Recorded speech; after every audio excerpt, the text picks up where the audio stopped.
Good evening everyone. स्वागत है आप सभी को हमारे इस एल्गैम्बो स्पोर्ट्स के बैटल फॉर क्राउन टूर्नामेंट में, जो आज का दिन है राउंड ऑफ 32 का सेकंड डे। यानी कि जो जीतेगा वो राउंड ऑफ 16 के लिए चूज किया जाएगा। कल हमने देखा था 8 इंटरेस्टिंग गेम्स, जिसमें से एक गेम फोरफिट हुई थी, बाकी के 7 गेम्स बहुत ही बढ़िया हुए थे। 7 टीम हमें मिल चुके हैं, एक्चुअली 8 टीम मिल चुके हैं। जो टीम फोरफिट की, उसके सामने जो टीम थी उसको बाय में विन मिल गई। आज और 8 टीम मिलेंगे। इन 8 टीम का आगे जाने का मतलब यही है कि कल से राउंड ऑफ 16 स्टार्ट होने वाला है। तो उसके लिए पहले हमें round of 32 day number 2 complete करना पड़ेगा। गिवअवेज इसके साथ-साथ चल रहे हैं। आपको 11,000 डायमंड जीतने का मौका मिल सकता है अगर आप एक्टिव रहेंगे चैट में, हमारे हर एक लाइव स्ट्रीम में, और साथ ही साथ हमारे इंस्टाग्राम और सोशल हैंडल्स को फॉलो करेंगे, क्योंकि वहां पे interesting games kind of things होने वाले हैं। यानी कि इंस्टाग्राम पे मेनली, बिकॉज हम सोचे कुछ क्विज, कुछ वीडियो एडिटिंग वगैरह, मतलब आपके स्किल्स को लेकर हम देने वाले हैं आपको डायमंड्स। तो तैयार रहिए उसके लिए, ताकि आप जो है ये सारे डायमंड्स मिस ना करें। मैच टीजी मेरे साथ रहेंगे आज शिंडा भाई, आप सबको एंटरटेन करने के लिए। शिंडा भाई कैसे हैं आप? जी बिल्कुल एकदम बढ़िया हूँ मैं यहाँ पे एसटी जी भाई। और जिस तरीके की अभी गर्मी चल रही है उसके तो क्या ही कहने। और बात कर रहे थे गर्मी, तो यहाँ पे पिक्स की बात करें तो वो थोड़े से गर्मा गर्म बैन्स हमें देखने को मिल रहे हैं। हिल्डा बैन होता हुआ आया, इसके सामने से बात की जाए थोड़ा सुयू को बैन किया जाएगा। रेड टीम की बात करें, नोवा स्पोर्ट्स कैरी को बैन कर दिया गया, उसके साथ साथ हार्ली को थोड़ा यहाँ पे बैन सेक्शन की तरफ डाला गया है।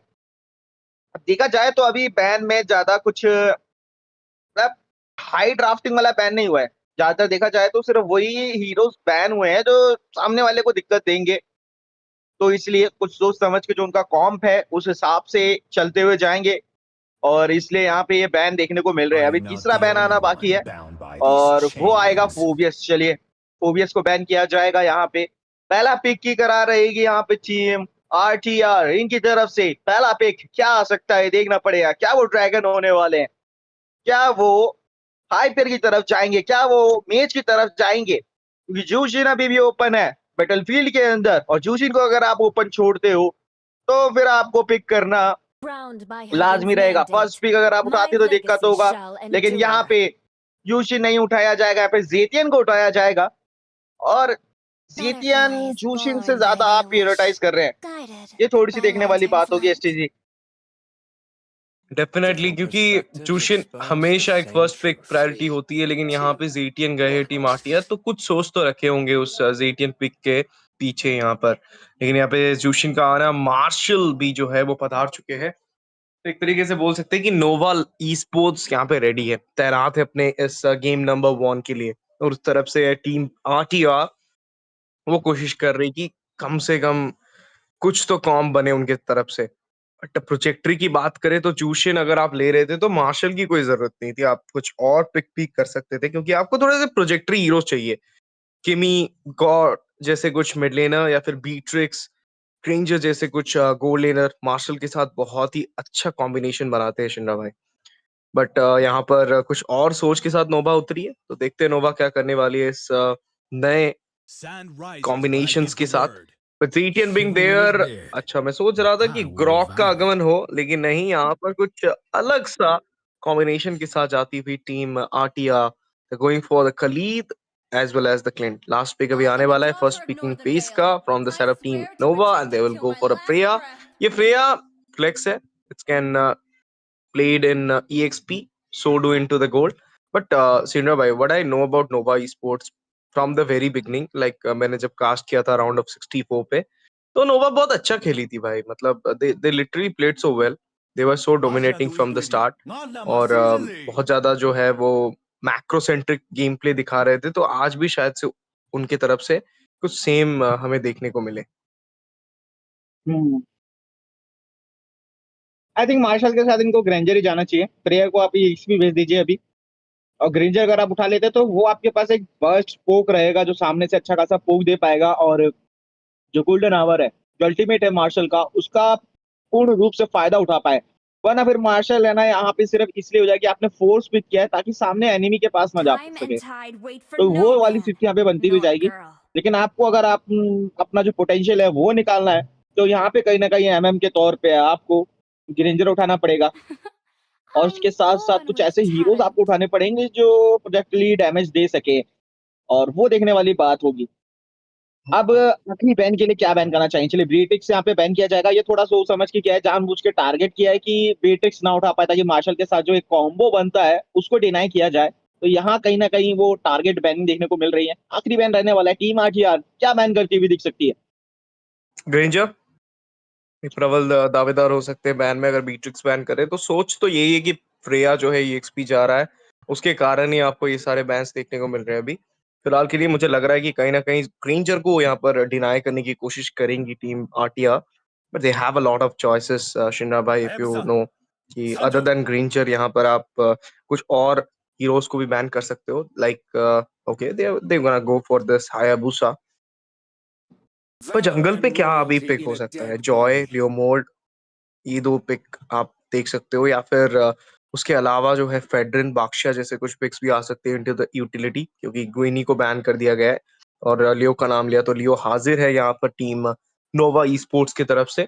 Now we gonna see that कि टीम आरटीआर अपनी लास्ट 2 पिक्स क्या लेने वाली है, EXP as well as jungle. तो मेरे हिसाब से जंगल पे अगर आप जॉय ले रहे हो तो ईएक्सपी पे लापू लेना एक लाजमी रहेगा, लेकिन at the same time you need to counter that Freya, so Esmeralda भी कुछ अच्छा See value like in me? Possibility Then बना सकता है टीम you में। should. Fredrinn utility. जी बिल्कुल, यूटिलिटी के साथ जाना चाहेंगे, वो लेयर सीसी जरूर मौजूदा रहेगा। अब देखिए एमएम के ऊपर यस आपके पास बस रहेगा थोड़ा सा, लेकिन सिर्फ वो एक एमएम ही है जो कुछ कर पाएंगे, और बैक लेन को टारगेट करने के लिए फ्रेया वहां पे मौजूदा रहेंगे। मार्शल जो है डिस्टर्ब करेंगे सामने की तरफ जो फ्रंट लेनर्स है उनको, और फ्रेया के पास वो ओपन विंडो बन जाएगी जिससे वो फ्लैंक करके इजीली बैक टारगेट को यहाँ पे जो क्लिंट है उनको मार्क कर सकते हैं। और साथ के साथ I जूशिन भी वहाँ will मौजूदा choose my रहेगी। own तो जूशिन path. जो है वो ऑलरेडी यहाँ पे थोड़ी सी दिक्कत दे सकती है। और ईएक्सपी की बात करें तो यहाँ पे एक अच्छा पिक, दोनों ही ईएक्सपी में कहूंगा बहुत अच्छे पिक्स हैं। आपने ऑल आउट उठाया है, सस्टेन देगा, डैश देगा। आप यहाँ पे जो है एक तरीके से जब फाइनल स्लैश मारते हैं तो वहां से गेम बदल सकते हैं। अगर टावर के अंदर भी वो लोग कैम्प करने का कोशिश करते हैं तो उनको बाहर निकाल सकते हैं फाइनल स्लैश के थ्रू। लेकिन वो बर्स्ट उनकी तरफ से भी आएगा, लेकिन देखना पड़ेगा कि ऑल आउट क्या वो फुल डैमेज जाना चाहेंगे या फिर थोड़ा हाइब्रिड बिल्ड की तरफ जाते हैं। मेरे ख्याल से ये कोशिश इनको यही करनी चाहिए कि फुल डैमेज जाए, क्योंकि आपकी टीम में ऑलरेडी सस्टेन बहुत ज्यादा है। आपके पास टैंक है, दो दो मोबिलिटी उनके पास बहुत ज्यादा है। तो आपको कुछ ऐसा बस चाहिए जो मतलब कि पीछे बैकलेन की तरफ अगर आप टारगेट करें, आप जाते जाते मर भी जाएं। मैं तो बोल रहा हूँ कि अगर आप जाते हैं एलिमिनेट भी हो जाते हैं, लेकिन सामने के अगर मेज को ले जाते हैं तो आपका काम कंप्लीट हो जाएगा as a laner. Definitely definitely शिंडा भाई, और अभी फिलहाल के लिए सारे सेट कंप्लीट हो चुके हैं दोनों साइड से, तो हम मैच में उतरने वाले हैं into the land of dawn for the game number 1 of round of 32 day number 2 at Elgambo esports battle for crown की टूर्नामेंट में। आप देख रहे हैं ये बड़ा मैच आरटीआर बनाम नोवा ई स्पोर्ट्स। दोनों में से सिर्फ एक टीम आगे बढ़ा सकती है अपनी कदम, यानी कि राउंड ऑफ 16 पर, जहां से वो सीधा जाएंगे प्लेऑफ्स के ओर, यानी कि क्वार्टर फाइनल्स की सीढ़ी। तो धीरे धीरे जब आप जीतते जाओगे, धीरे धीरे आपकी कठिनाई चुनौती बढ़ती जाएगी एंड लेवल्स जो है वो हार्ड होती जाएंगी, बैरियर्स ज्यादा आने लगेंगे, and you have to pierce the barrier and make sure कि आप चैंपियन बनोगे इस टूर्नामेंट के। 15,000 cash prize pool plus 3,000 diamonds. That is what the massive prize pool is talking right now. And for that prize pool, you need to venture one of the best gameplay of your life. No error वाली पूरी tournament रखनी पड़ेगी आपको, क्योंकि कहीं पे भी हार होती है ना शिन्ना भाई, फिर आप कट जाओगे।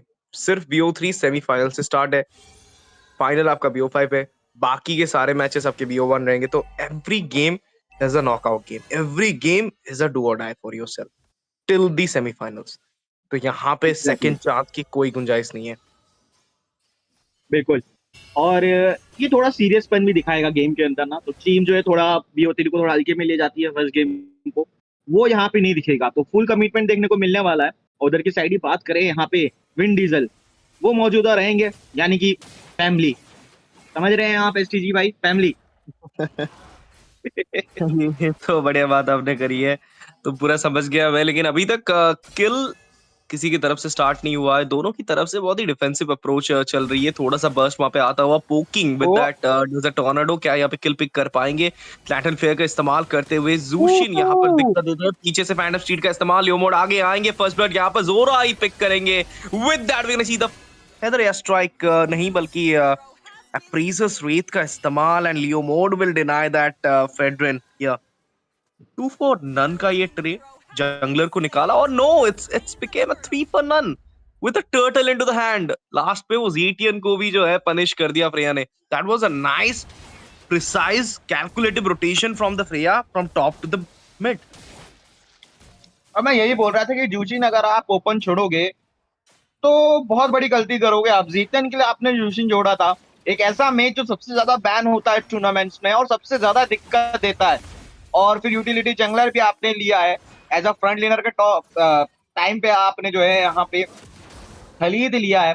और खलीद की सबसे बड़ी पावर यही है कि उसको आगे जाके खेलना पड़ेगा, लेकिन यहाँ पे रोटेशन आता हुआ दिखेगा, बिना कोई टाइम वेस्ट किए सीधा चार्ज करेंगे 3 बंदे, और यहाँ पे फेडरिन को उठा के पचका जाएगा, पीछे से डैमेज देते हुए आएंगे, अपने सिलवार का इस्तेमाल किया जाएगा, लेकिन कितनी देर तक सर्वाइव कर सकते हैं? ताराशाही हो चुके हैं ऑलरेडी रेड के ऊपर। अब कब्जा बनाने की जो है कोशिश की जा रही है, रेड भी उठा लिया जाएगा, और उसके साथ साथ मैच बैक अभी आ चुकी है, वो पीछे आ चुकी है, उन्होंने अपना काम कर दिया है। अब यहाँ से गैप स्टार्ट हो जाएगा। 0-4 का स्कोर रहा है। टीम नोवा स्पोर्ट्स बहुत बढ़िया तरीके से खेल रही है, प्रेशर को मेंटेन करके चल रही है, सांस लेने का मौका नहीं दिया जा रहा है। और इस गेम में टीम आचिया, उनके पास वो विंडो नहीं है जहां से उनको एक एक ओपनिंग मिल सके इस गेम को चेंज करने के लिए। अब उनको सिर्फ इंतजार करना पड़ेगा कि सामने वाली टीम कोई गलती करे जिसका वो फायदा उठा सके। डेफिनेटली शिन्ना भाई, लेकिन वो गलती की गुंजाइश मुझे दिख तो नहीं रही है, क्योंकि जिस तरीके से आप बोलेंगे कि यहाँ पर हर एक टीम फाइट को प्रिसाइजली यहाँ पर ले रही है टीम नोवा ई स्पोर्ट्स, मुझे नहीं लग रहा कि वो कोई भी गलती यहाँ पे करेंगे to lose out the game here. But for now, क्या ऐसी ही आगे बढ़ती रहेगी ये गेम, या फिर कुछ चुनौती यहाँ पर दे पाएगी आरटीआर, वो देखने लायक होगा। क्योंकि द वे रोटेशन आ रहा है, the way they are controlling the map right now, look at that, council play आता हुआ देखने को मिलेगा। With that phantom street comes to the way, retribution popped up हुआ है, लेकिन फेडन बहुत ही खराब पोजीशन में, वो यहाँ पर स्लेन कर दिए जाएंगे। और उसी के साथ साथ Leomord is going inside the tier. फिर द फिनिक्स का इस्तेमाल हुआ है, रेजिंग सैंडस्टॉर्म आया, वहां पर गोल्डन आवर का इस्तेमाल करके पीछे हटेंगे यहाँ पर पूरी नोवा ई स्पोर्ट्स की team. What a nice execution coming out from them, lentil player. एकदम से क्राउड कंट्रोल की बारिश हो रही है each and every team fight पे, चाहे वो लियोमोड की फैंटम सीड हो, चाहे वो throne the ruin of from Alice हो, या वो गोल्डन आवर की हो, या फिर लैंटन प्लेयर फ्रॉम जूशियन क्रिम्सन बेकन कॉम्बो। हर एक जगह पे हमें क्राउड कंट्रोल दिख रही है, और ऑफ कैंप पे एक किल भी देखने को मिल गया। A lot falls down immediately there with a double kill onto the Khalid. Turtle secured. They're going for the fight into the jungle area. Crimson Bacon killing spree onto the Clint. 3 members को यहाँ पर slain कर दिया गया है, और ये चौथा वहां पे जुड़ने वाला है। Double killing स्प्री onto the Federal. Wipe out की कगार में आ गई है team RTR. Not a single chance guys, उनको कम बैक करने का नहीं मिल रहा है। टोटली डोमिनेट करके इस गेम को कैप्चर करने की सोच टीम नोवा ई स्पोर्ट्स की तरफ से। बहुत ही अच्छा रोटेशन आता हुआ नोटिस करेंगे आप वहां पे, जिस तरीके से टावर डैमेज ले रहे थे मार्शल, पूरी तरीके से खड़े हुए थे, लेकिन यहाँ पे एलियन फिर आएगा, उसी के साथ डैमेज देते हुए देखेंगे, बहुत ज्यादा डैमेज, और उसी के साथ एमएम को खत्म किया गया। वो यहाँ पे बॉटम लेन की बात कर रहे थे, अकेले फंसेंगे एलिस, क्या वो बच पाएंगे? अल्टीमेट का इस्तेमाल किया है, सस्टेन कर रही है, 3 बंदों का डैमेज ऑलरेडी काफी ज्यादा सस्टेन, टैरेट टूट चुका है, उनके पास ओपनिंग इजली है, वो यहाँ पे सस्टेन करते हुए और ज्यादा फाइट को इंगेज करे हुए हैं। इसी के साथ पीछे से बैकअप आएगा, मार्शल का यहाँ पे खत्म किया जाएगा, और खलीद वो खत्म हो चुके हैं, लेकिन एलिस पीछा नहीं छोड़ेगी, उसके साथ लैंडर फ्रेंड यहाँ पे अल्टीमेट का इस्तेमाल करते हुए डैमेज देते हुए जाएंगे, डबल किल, और उसी के साथ ट्रिपल किल इनकी जोड़ी में भर दीजिए। जूशिन को आप अकेला जोड़ेंगे और तो उसी के ट्रिपल साथ किल आगे देखिए ऐसे चूशन आएगा। यहाँ पर लैंटन प्लेयर का इस्तेमाल करके आगे जाती हुई देखने को मिल रहा है। 15-0 का ये score, that's what a whole score from your side without any kill given into the hand of RTR. ये और एक बार ट्रैप डाउन करने की कोशिश, 3 मेंबर यहाँ पर गैंग, एवरी गैंग सक्सेसफुल हो रहा है टीम नोवा स्पोर्ट्स का। तो कोई मतलब ऐसा मोमेंटम बना रहे कि लाइक यहाँ से हार की तो कोई बात ही नहीं होगी भाई, हार जैसी कोई चीज ही नहीं है यहाँ पर। And for now turret is about to fall down from the mid, ये देखिए स्ट्रक्चर खड़ा है एंड वो इजीली यहाँ पर सिक्योर कर दिया जाएगा from the side of Nova esports. They don't want to give it to anybody at this point. Easy structure सिक्योरेंस आता हुआ देखने को मिल रहा है नोवा स्पोर्ट्स की तरफ से एंड उसी के साथ साथ आप देख सकते हैं holy shield is about to pop up from the mid. Top की होली शील्ड निकल चुकी है, मिड की होली शील्ड निकल चुकी है, सारे इनोवेटर्स अभी विदाउट द होली शील्ड्स खड़े हैं, that too in the 7 minutes mark. Shinda भाई आपको लग रहा है कि पहला लॉर्ड लेने की जरूरत भी पड़ेगी यहाँ पे जैसा सिचुएशन बन रहा है? लग तो नहीं रहा है जिस तरीके से यहाँ पे सिचुएशन बना हुआ है। उनको भी पता है यहाँ पे गोल्डन आवर का इस्तेमाल किया जाएगा और मिनियन थोड़े से फ्रीज होते हुए देखेंगे। उसी समय ये चावा निकालते हुए जाएंगे। टरेट यहाँ पे टूट चुका है, पेंडम स्टीव का इस्तेमाल हो चुका है, पीछे से आएंगे डैमेज देते हुए एक बड़ी अल्टीमेट लगाएंगे। 3 बंदों को यहाँ पे दर्जन कर चुके हैं। उसके साथ लेजेंडरी अनस्टॉपेबल लेके जाएंगे यहाँ पे लियो मॉड जबल के लिए और उसी के साथ ट्रिपल किल लेने के लिए आगे आ चुके हैं। क्या वो ट्रिपल किल निकाल पाएंगे? कोशिश पूरी है, लाडो प्लेयर का इस्तेमाल और उसी के साथ खत्म किया जाएगा ट्रिपल किल। और एक और यहाँ पे मेनियक लेने का प्रयास टीम करना चाहती है, लेकिन उससे पहले इंपॉर्टेंट ऑब्जेक्टिव की तरफ टीम जो है सीधा जाएगी उस टावर को ताराशाही करने के लिए। मिड से मिनियन की जो वेव है वो ऑलरेडी आ चुके हैं। कोशिश रहेगी बचाने की, टीम वापस आ चुकी है। क्या वो बचा पाएंगी? कोशिश रहेगा उनका भी, लेकिन यहाँ पे लेजेंडरी लेके जा चुकी है जूचिन, ऑलरेडी फार्म हो चुकी है बहुत ज्यादा। कोशिश रहेगी कि इसको जल्दी से फिनिश अप किया जाए। एक गलती यहाँ पे और उसी के साथ शट डाउन दिया जाएगा लियो मॉड को। पीछे से आए हैं फेडरेन, वो भी ताराशाही हो चुके हैं। लेजेंडरी ऑलरेडी लग चुका है। मिनियंस का जो प्रेशर है वो कम नहीं हो रहा है, लगातार जो मिनियंस है वहां पे मौजूदा रहेंगे। और देखिए एलएस जितनी आसानी से यहाँ पे मिनियंस क्लियर कर दिए और लेन क्लियरेंस एबिलिटी, इसका फायदा कितना ज्यादा होता है एसटीजी ये देखिए। ये तो उनके पास प्रोजेक्टरी में कुछ है नहीं मीनी एमएम वगैरह, वरना मैच तो अभी खत्म हो जाता भाई। 8 मिनट 30 सेकंड का ये गेम, सारे स्ट्रक्चर्स आपके गिर चुके हैं। आपकी बेस 25 या 30% हेल्थ में बची हुई है अभी। लॉर्ड अभी आने वाला है एंड विद दिस लॉर्ड एक इजी फिनिश कर सकती है team Nova sports. They don't need anything else eight this point, क्योंकि 13,000 शिना भाई 13,000 gold lead in just 8-9 minutes of the game. Like it's a massive one यार। वो 13,000 अभी नहीं, 13,000 7 मिनट से चल रहा है। They have concentrated it from 2 minutes. उन्होंने सिर्फ 2 किल वहां पे दिया और 2 किल लेने के बाद भी वो बाउंटी उतना नहीं मिला कि वो 13,000 को रिक्यूपरेट कर सके। Eight this point I mean I don't know what the strategy of team RTR, but अगर आप मुझे पूछोगे ना भाई, यहाँ से कम बैक करना is kind of impossible. Is like मतलब आप चुनौती दे रहे हो गॉड के किसी प्लान को, काइंड ऑफ थिंग।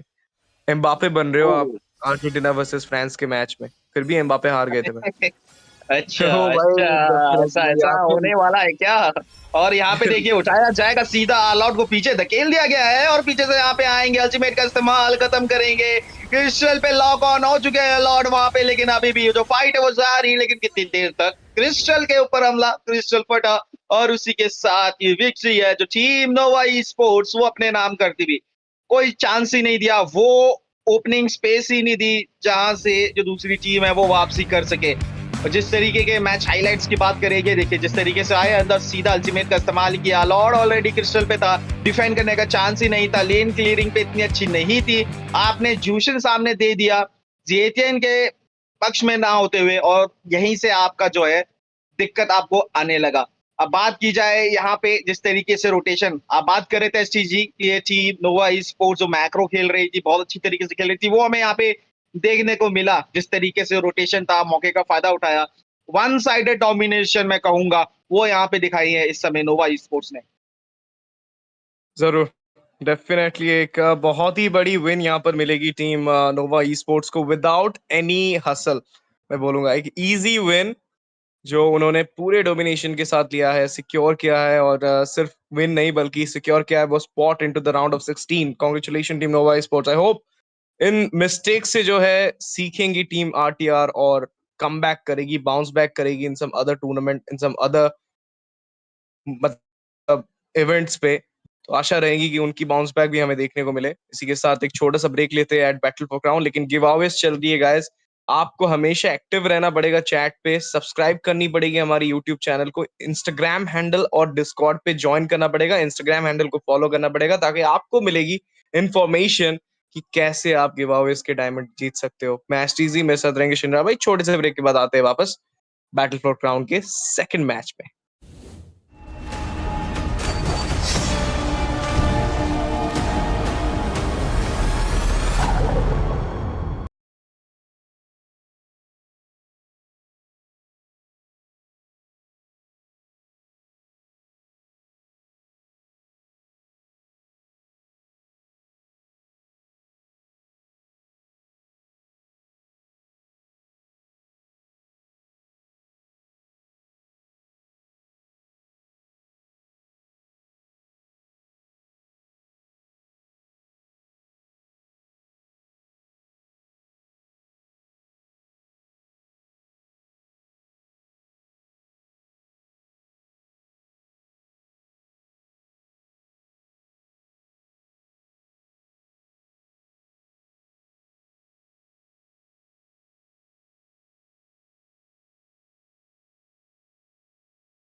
सज्जनों, स्वागत है आपका यहाँ पे बैटल फॉर द क्राउन पे।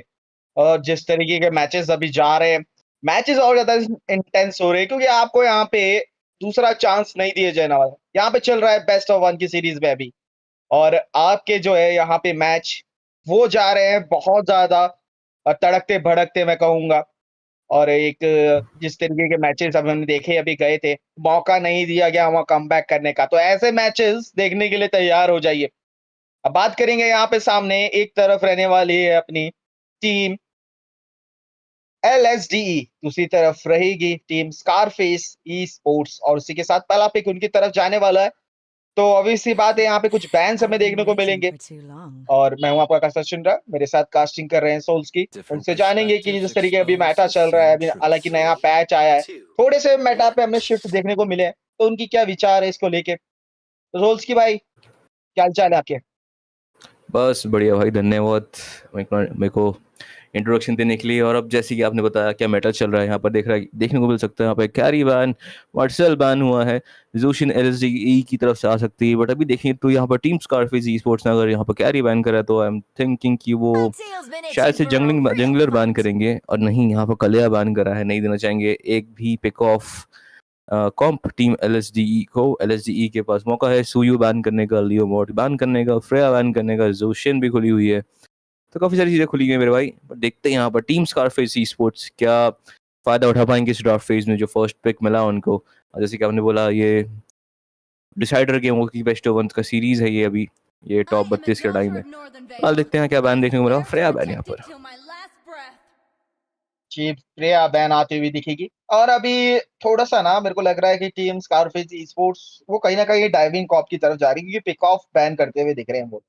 और डाइविंग की बात करें तो आपका यूजोंग बुला रहेगा, उसके साथ साथ मेज के तौर पे देखते हैं कि अभी क्या पिक करने को मिलता है। और यूजोंग तो एक मेरे को लग रहा है कि स्ट्रॉन्ग पिक हो सकता है। उसके साथ साथ ग्लू का भी आगमन हमें आता हुआ दिख सकता है, क्योंकि ग्लू अभी बात की जाए तो one of the best EXP के तौर पे चल रहा है। फ्लैक्स पिक है, ये रोम पे भी खेल सकते हैं आप, ईएक्सपी भी खेल सकते हो। बहुत ज्यादा डैमेज जो है सोकअप कर लेता है, उसके साथ साथ सामने जो है डैमेज भी देता है। तो एक तरीके से वो एक प्लस पॉइंट बन जाता है। और जैसे कि आप बोल रहे थे कि सुयू या लियोमॉड हमें बैन आता हुआ दिख सकता है, तो सुयू यहाँ पे बैन कर दिया गया है। और टीम यहाँ पे देखना पड़ेगा एलएसजी क्या उठाना चाहेंगे, या फिर उससे पहले क्या बैन करेंगे। तीसरा बैन उनकी तरफ से आने वाला है, और आई थिंक लियोमॉड वगैरह की तरफ जाएंगे शायद से, या फिर जूशिन अभी भी ओपन है। जूशिन बैन करना बहुत ज्यादा इंपॉर्टेंट है। पिछला मैच हमने देखा कि जूशिन की वजह से वो टीम को इतना दिक्कत हुआ, जिसके कारण वो मैच वहां से हारी थी। लेकिन बादशाह यहाँ पे बैन किया जाएगा। ओके, काफी इंटरेस्टिंग चीज मेरे को दिख रही है। लेकिन अभी भी जूशिन ओपन है। क्या स्कारफेस ई स्पोर्ट्स इस मौके का फायदा उठाना चाहेंगे, यहाँ पे जूशिन पिक करेंगी, या फिर सामने वाली टीम को जी नहीं जोशिन उठा लिया जाएगा? ये ब्रह्मास्त्र कैसे छोड़ दे सोल्स की? जी। ये अच्छा पिक है एलएसजी की तरफ से, क्योंकि कैरी बैंड है तो जोशिन ले गए हैं, तो अभी मेल्टिंग पोटेंशियल जो मेजर मार्क्समैन की तो खत्म हो चुकी है फिलहाल फेस ई स्पोर्ट की तरफ। But Uranus first face draft में मेरे हिसाब से वेट कर सकते थे। आई डोंट थिंक सो कि बैन करते। बट फिलहाल हैरत ओपन है, जोशिन ऐसा बोलना ब्रह्मास्त्र है मेरे भाई, और शायद से ब्रह्मास्त्र को भी शायद से किसी से काउंटर करा जा सकता है, जो कि है एकदम जोशिन की तरफ आप बॉडी फेंकिए। यस, ये रहा काउंटर।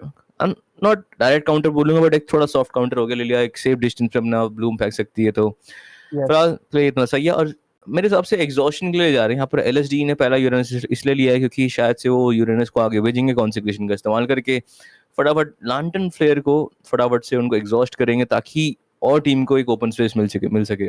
फिलहाल स्कारफेस ई स्पोर्ट्स के पास मौजूद है अभी भी बहुत अच्छे ही पिक्स लेना, जिसके लिए मॉड खुला हुआ है फर्स्ट पिक में।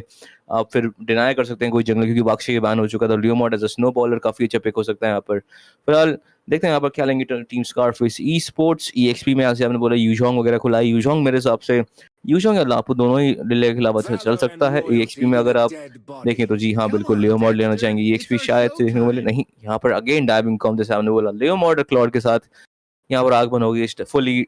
यहाँ पर पता चल जाएगा कि कौन सा ड्राफ्ट में प्रेफर करना चाह रहे टीम स्कारफेस ई स्पोर्ट, जो कि है डाइविंग कॉम, जैसे कि आपने बताया शिंद्रा भाई।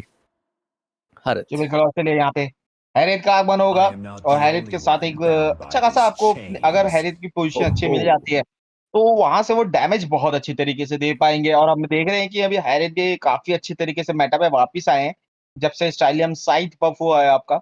तब से हारे अच्छा खासा डोमिनेट कर रहे हैं। बात की जाए क्लाउड के अगेंस्ट भी तो अच्छा खासा खेल सकते हैं, अपना डिस्टेंस मेंटेन करते हुए अर्ली गेम से ही क्लाउड को काफ़ी ज़्यादा दिक्कत दे सकते हैं। अब देखना पड़ेगा कि वो वहाँ पे लेन फ्रीज़ करके खेलते हैं, किस तरीके से फार्म करते हैं, क्योंकि सामने वाले को आपको आउट फार्म करना पड़ेगा, अगर आपको यहाँ पे परफॉर्म करना है तो।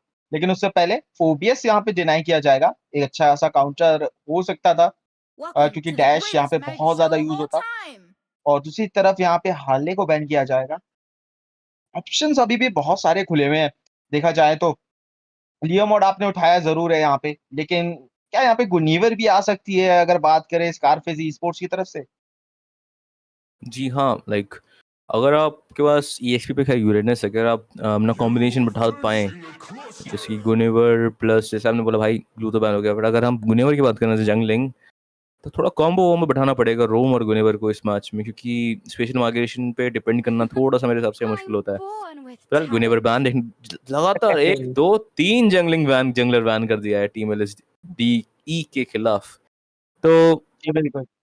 यहाँ देखते हैं कि जंगलिंग में थोड़ा चोक डाउन किया है, नैरो किया है टीम एलएसडी को, फोर्स आउट किए करेंगे यहाँ पर एक जंगलर। शायद वो चाह रहे हैं कि जंगलिंग में आप पे अभी असासिन बचे तो शायद से असासिन में फोर्स आउट करेंगे। फाइटर्स में देखें तो फ्रेडरिन ही बचे हैं बस, और फ्रेडरिन मेरे हिसाब से चल सकता है इधर, ऐसी लाइक बुरा पिक नहीं है, क्योंकि क्लॉड को इंस्टेंट स्टन दे सकते हैं आप, यस। और अप्रेजर्स रात काफ़ी यूटिलिटी जंगलर में शायद फोर्स आउट करेंगे।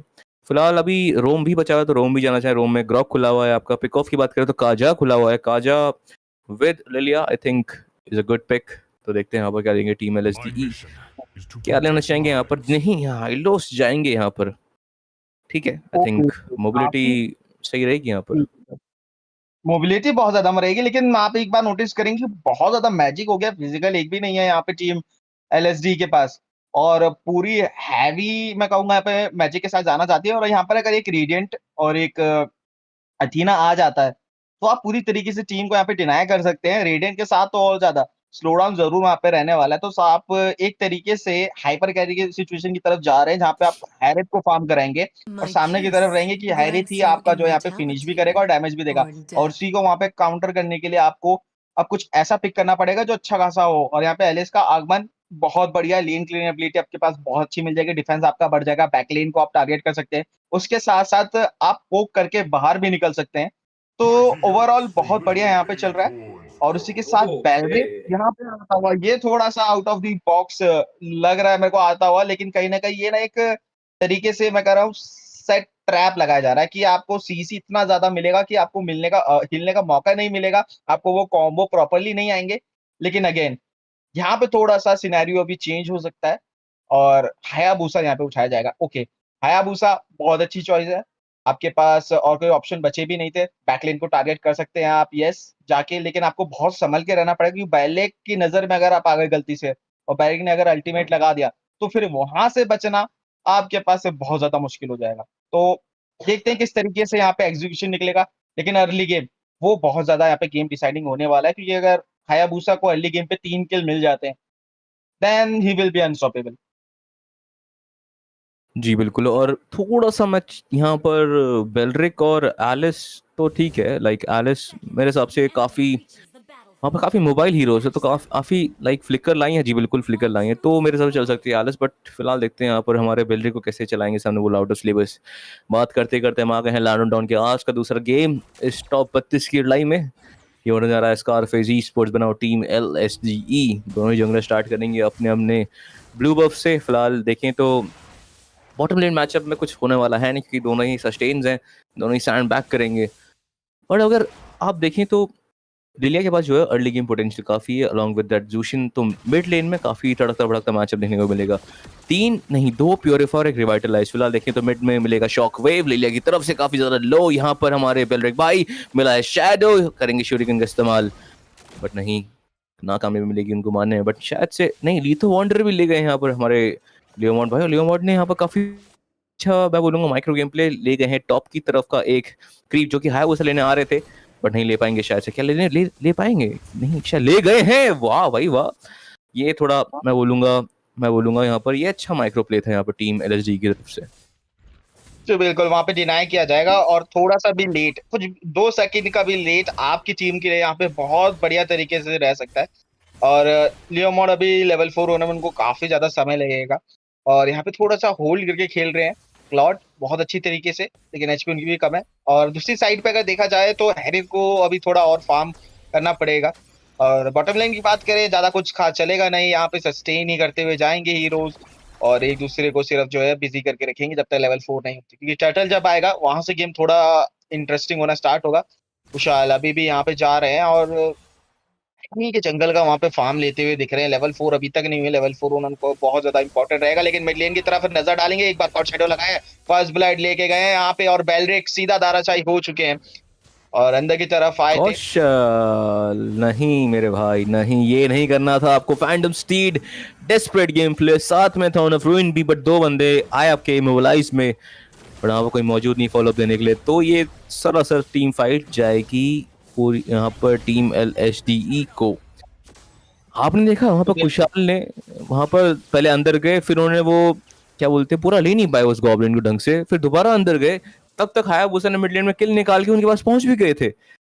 इतना टाइम आपने व्यर्थ कर दिया, इससे बढ़िया अपना ही बॉटम लेन का क्रीप ले लेते, आप फटाफट से वहाँ फार्म अप करते, लेवल 4 होते, फैंटम स्ट्री की वजह से एक किल निकालने में कामयाब होते। फिलहाल हम देखें टॉप लेन की तरफ, एक मैं बोलूंगा गैंग का प्रयास, जी हाँ BMI का इस्तेमाल, ब्लेजिंग ड्यूएट थोड़ा सस्टेन करने के लिए, Phantom stead purify Harrett, but नहीं जाएंगे, परस्यू क्यों नहीं करा, यहाँ पर मिलेगा पावर ऑफ ड्रायड, पकड़े गए इस बार जोरो भाई, बट यहाँ पर काफी ज्यादा शॉक वेव, शैडो शूट यहाँ पर शायद से यूज करेंगे, शैडो किल नहीं, पीछे भागने में प्रयास, फिर दोबारा री-एंगेज का प्रयास करना चाहेंगे, नहीं, यहाँ पर PMI की वजह से अंदर गए, फ्लिकर भी लगा दिया, बट यहाँ देखिए पीछे से हमारे काकाशी हताके, यहाँ पर मिलेगा शैडो किल मौजूद की, हमें मिलेगी एक किल की कामयाबी यहाँ पर लिलिया को, और शैडो की वजह से अंदर जाने का प्रयास में किल लेने में शट डाउन जाएगा बेलरिक को, बेलरिक भी यहाँ पर काफी लो हो चुके, बेलरिक भी नीचे जाएंगे, डबल किल लिलिया के हाथ पे। हो बड़ी बहुत ही बेहतरीन टीम फाइट टॉप लेन की तरफ, बट टीम LHD नियंत्रण लेते हुए गेम में बहुत ही इजीली, मैं कहूंगा यहाँ पे बहुत ही कैलकुलेटेड तरीके से खेल रहे हैं। दूसरी तरफ बात की जाए टीम स्कारफेस ई स्पोर्ट्स, वो थोड़े से कंफ्यूज लग रहे हैं कि डिसीजन मेकिंग पे थोड़ी सी कहीं ना कहीं मैं कहूंगा हिचकिचा रहे हैं कि आप अंदर फाइट लेने जाए या ना जाए, और उसी समय ही सबसे ज्यादा गलतियां होती है। उस कंफ्यूजन के दौरान यहाँ पे बहुत ज्यादा गलतियां हमें देखने को मिलेगी। LA सस्टेन करते हुए जाएंगी, जरूर कोशिश रहेगी कि किसी प्रकार से बच के निकल जाए, यहाँ पे देखना पड़ेगा। फाइट हुई, फिर दोबारा से टीम पीछे हटेंगी एक बार फिर से, लेकिन यहाँ पे नजर डालना चाहेंगे मिड लेन की तरफ, थोड़ी सी फाइट होती हुई दिखी, अच्छा गए पीछे से बचेंगे। टैंक के ऊपर हमला, टैंक बहुत ही कम एचपी पे, उनको पीछे हटना पड़ेगा। अब यहाँ से दिक्कतें स्टार्ट हो चुकी है ऑलरेडी। बहुत अच्छी तरीके से टीम LSD है वो बहुत ज्यादा प्रेशर क्रिएट कर रही है टीम के लिए, लगातार पोक कर रही है उनको, और इन्फॉर्मेशन उनके पास हमेशा है उस टीम की हरकतों की, वो वहां पे क्या कर रही है, किस समय पे उनका जंगलर कहाँ पे है, और ये सबसे ज्यादा जो प्लस पॉइंट है ना इनको, वो बहुत ज्यादा एडवांटेज पे रखा हुआ है।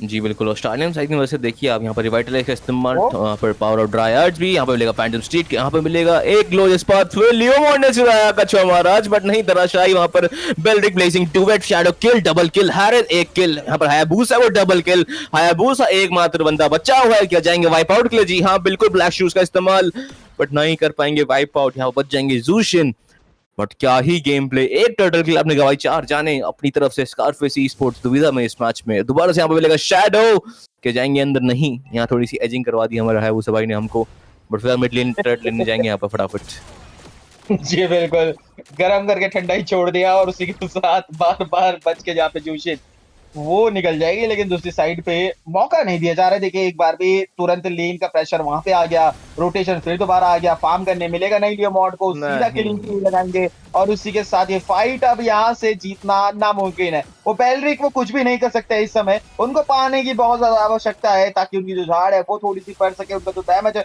वो थोड़ा सा बढ़ सके, लेकिन यहाँ पे ये निंजा वो उसके सामने कैसे बचेंगे, क्योंकि यहाँ पे कुनाई नायब से जाएंगे जरूर, और डैमेज देते हुए 1 HP में बचे हुए हैं, देखना पड़ेगा कि अंदर की तरफ जाते हुए नहीं जाएंगी पीछे से, और उसी के साथ टाइगर, और यहाँ पे रॉर करा दिया है टाइगर ने। जी बिल्कुल, कहने की भाई थोड़ा लेट हमारे अपने पार्टी में, बट पार्टी में लेट तो है, बट यहाँ पर इनको भी दरअसल सब मिलेगा जो कि होने वाला है। मृत्युदंड यहाँ पर मिलेगा, एक थॉर्न ऑफ रूइन, बट कोई नहीं आएगा, रिवाइटलाइज फैंटम स्टीड बहुत ज्यादा डैमेज सस्टेन करने में नाकामयाब, यहाँ पर मृत्यु के घाट उतार दिया गया है हमारे बेचारे घुड़सवार को, लियो मॉड को, मिड लेन में देखें तो शायद से प्रयास रहेगा मिड लेन फर्स्ट रेड निकालने का, बॉटम लेन का फर्स्ट रेड क्या है, काफी नियंत्रित गेम प्ले देखने को मिल रहा है यहाँ पर टीम स्कारफेस ई स्पोर्ट्स की तरफ से। और यहाँ पर जब 6 मिनट 30 सेकंड का मार्क हुआ है, 3 रेड आपने गवा दी हैं टीम स्कारफेस ई स्पोर्ट ने। अभी कुछ चमत्कार ही बचा पाएगा उनको, क्योंकि अभी स्वर्ण मुद्राएं देखिए तो अप्रोक्सीमेटली 7,000 का डिफरेंस देखने को मिल रहा है यहाँ पर। तो थोड़ा सा 7 तो नहीं, खैर पूरा 7 नहीं, पर 6.5 मान के चल सकते हो आप। बट यहाँ पर थोड़ा सा अंदर गए, बट बहुत वहां पर मिला शैडो किल, बट नहीं, थोड़ा सा मिस आउट करा। बट यहाँ पर जोरो काफी लो, काफी ज्यादा अंदर पकड़े जाएंगे और उनको मार दिया जाएगा। फिलहाल मेगा किल यहाँ पर काफी ज्यादा मर रहे हैं यहाँ पर हमारे कुशाल भाई, 1-6-2 का केडी चल रहा है उनका।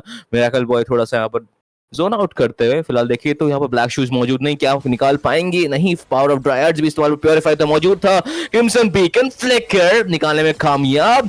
यहाँ देखते हैं क्या हमारे यूरेनस भाई को, यस, यहाँ पर यूरेनस भाई को फ्लिकर आउट करना पड़ेगा। मैं बोलूंगा थोड़ा सा ओवर एक्सटेंशन टीम एलएसडी की तरफ से, पर इतना भारी नुकसान नहीं उठाएंगे इस टीम फाइट पे। जी बिल्कुल। और यहाँ पे देखिए हैरिस फार्म हो रहे हैं, इसलिए चावल के चावल निकाल चुके हैं। हैरिस ने भी टीम फाइट ज्वाइन नहीं किए है, और यहाँ से जब हैरिस ज्वाइन करेंगे तो उनका डैमेज बहुत ज्यादा आएगा। ओवर यहाँ पे थोड़ा कमिच करते हुए देख सकते हैं, लेकिन पीछे हटेंगे सही समय पे। अब टीम को जो है बस इंतजार करना है लॉर्ड का, और लॉर्ड जैसे ही यहाँ से आएंगे तो जो मैच है वो थोड़ा सा और पलटता हुआ दिखेगा। दूसरी साइड पे फैंटम स्टीव को इस्तेमाल किया जाएगा, थोड़ा बेटर दिखाना चाहते हैं, अंदर रहेंगे मिरेकल बॉय, कुछ तो मिरेकल मिरेकल करने के लिए गए हैं जरूर। और उसी के साथ अंदर की तरफ लगातार उनको उठा के पटका जाएगा, डैमेज यहाँ पे सुकअप करेंगे पंचिंग बैग की तरह। लेकिन यहाँ पे ग्लोरियस पाथवे आता हुआ दिखेगा, अल्टीमेट का इस्तेमाल एलिस सस्टेन करते हुए जाएंगी, पीछे से आएंगे, शेडो का इस्तेमाल किया गया है, लियोमॉड समाप्ति हो चुकी है उनकी, और अनस्टॉपेबल लेके जा चुके हैं ये निंजा। अल्टीमेट लगाते हुए एक और किल जोड़ दीजिए उनकी पारी पे, डबल किल आ चुका है यहाँ पे, इमेज का भी किल, और इसी के साथ मौके का फायदा उठाएंगे, इस टीम फाइट को बदलेंगे यहाँ पे एक एडवांटेज पे। टावर यहाँ पे जो है टावर वो ले लिया गया है, इसी के साथ होली शील्ड वो भी जाती हुई देखिए मिड लेन से। अब कोई फायदा नहीं रहने वाला है, लॉर्ड कुछ देर में आने वाला है, और कुछ सेकंड के बाद ये लॉर्ड में यहाँ पे टीम एलएसडी इस मैच को अपने नाम करते हुए जा रही है। कमबैक करने के चांसेस बहुत ज्यादा कम है, कोई शेडो लगाएंगे, अल्टीमेट लगाते हुए यहाँ पे डैमेज देंगे, उसी के साथ मिनियन के साथ पूरी टीम को खत्म करने का प्रयास, लेकिन खत्म होंगे यहाँ पे एमएम, और वो बहुत बढ़िया रहा उनकी तरफ से। मौका अभी भी नहीं दिया है, कमबैक करने का कोशिश रहेगी, अंदर की तरफ गए हैं एलिस अल्टीमेट लगाते हुए बहुत कम एचपी पे। मिरेकल बॉय क्या मिरेकल कर पाएंगे, कोशिश रहेगी उनकी, लेकिन पीछे फ्लिकर आउट करके टैंक उनके जा चुके हैं और उनके कब्जे में फंस गए। अंदर गए, बेट आउट किया अल्टीमेट लगा के उनको मारने के लिए, लेकिन आप टैंक है भैया, आप असैसिन नहीं है, आप नहीं मार पाएंगे, आपको सिर्फ टैंक करना है। और चलिए एक और किल। ये बहुत प्यारा पुन्नी जो है, इसने तो प्यार के अलावा सब चीज़ दिखाया है इस मैच में। क्या मार रहा है वो इस मैच में, कहा ना कि यहाँ पर काफ़ी लो होते हुए पीछे जाने के मजबूर हो जाएंगे। अभी लॉर्ड लेंगे क्या नहीं लेंगे देखना पड़ेगा, कि अभी बेस रेड बचे हुआ है, बेस रेड मिड का डाउन हो चुका है, टॉप लेन की तरफ से भी आ रहे हैं मिनियंस, बॉटम लेन से मिनियंस आ रहे हैं, तो शायद से लेने के बाद जाएं। बट दोबारा से यहाँ पर फ्री हिटिंग जोन मिल रहा है, हायाबुसा इसका फायदा उठाते हुए। और जैसे कि हम आइटमाइजेशन की बात करें, फिलहाल उससे पहले हम देखें Phantom street, okay, thorn of रूइन backline में यहाँ पर थोड़ी सी उम्मीद की किरण जागी, पर यहाँ पर शैडो मौजूद है, यहाँ पर हायाबुसा की लेजेंडरी के साथ क्लॉड को डिलीट करा, मिरेकल बॉय काफी लो, पर उससे फर्क नहीं पड़ता, उनका काम ही है यहाँ पर डैमेज रोकअप करना, फटाफट से रीचिंग करेंगे। यहाँ पर बेस्ट टॉप लेन का भी डाउन हो चुका है, शैडो है वहां पर हमारे बेचारे बेल्रिक भाई पे, शैडो किल, और शैडो किल कानेकी को काफी लो कर दिया है, कानेकी पीछे जाने में कामयाब होंगे, बट यहाँ पर मिलेगा एक किल, मिरेकल बॉय का थोड़ा ओवर एक्सटेंशन उनकी तरफ से। अभी भी लड़ाई करते हुए टीम एलएचडीई मौका नहीं दे रहे हैं टीम स्कारफेस ई स्पोर्ट्स कुछ करने का, शायद से बिना लौट कर ट्राई करेंगे एंड करने का, शायद से लौट जाएंगे, क्या पता, देखने को देखना पड़ेगा। फिलहाल यहाँ पर शायद से शैडो किल का इस्तेमाल दोबारा से डबल किल, ओके, इस बार हैरिसन निकाला है यहाँ पर डबल किल, और यहाँ पर शॉक वेव का इस्तेमाल करेंगे। लड़ाई खत्म होने का नाम नहीं ले रही है, लेजेंडरी दोबारा से हायाबुसा की तरफ, क्रिस्टल काफी लो, और अभी फैंटम स्ट्रीट का इस्तेमाल करके फाइट जारी है मेरे दोस्त। और फिलहाल यहाँ पर देखें तो क्रोनो डैश डबल किल है हायाबुसा का, ट्रिपल किल साथ में, और अभी खुला बेस बिना लॉर्ड के एंड कर देंगे बेस्ट ऑफ 1 की सीरीज के साथ। उसी के साथ ये मैच बहुत ही मैं कहूँगा वन साइडेड की तरफ जाता हुआ गया, जिस जहाँ से मैं बोल रहा था कि हायाबुसा को फार्म मिला, लेकिन पे स्नोबॉल मिला।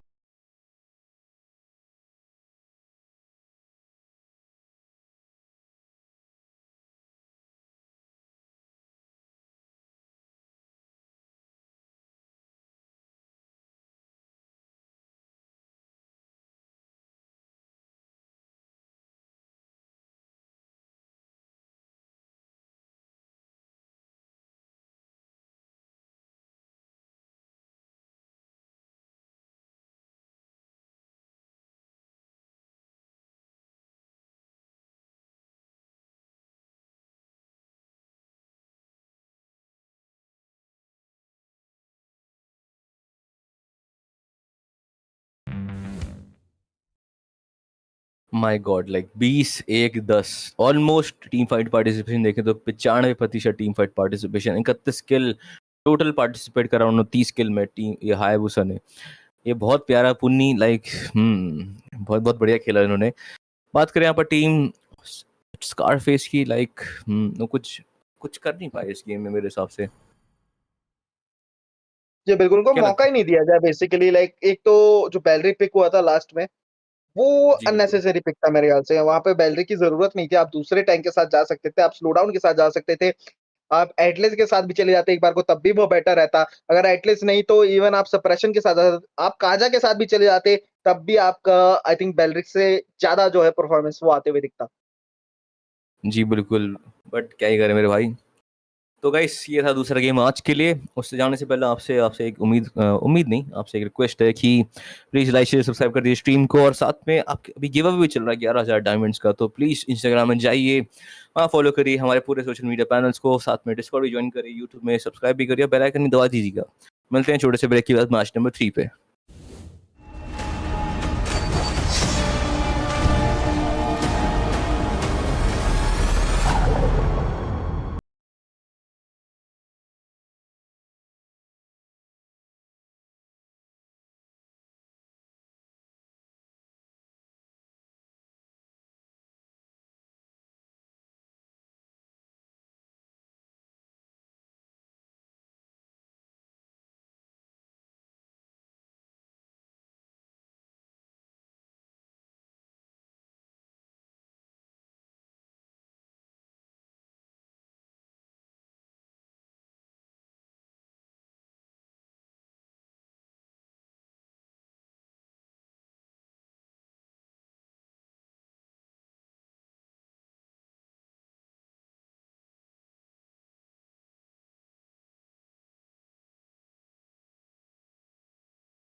amazing day, and we are loving to cast this game, of course. So welcome back into the Battle for Crown, and this is presented by Algambo Esports.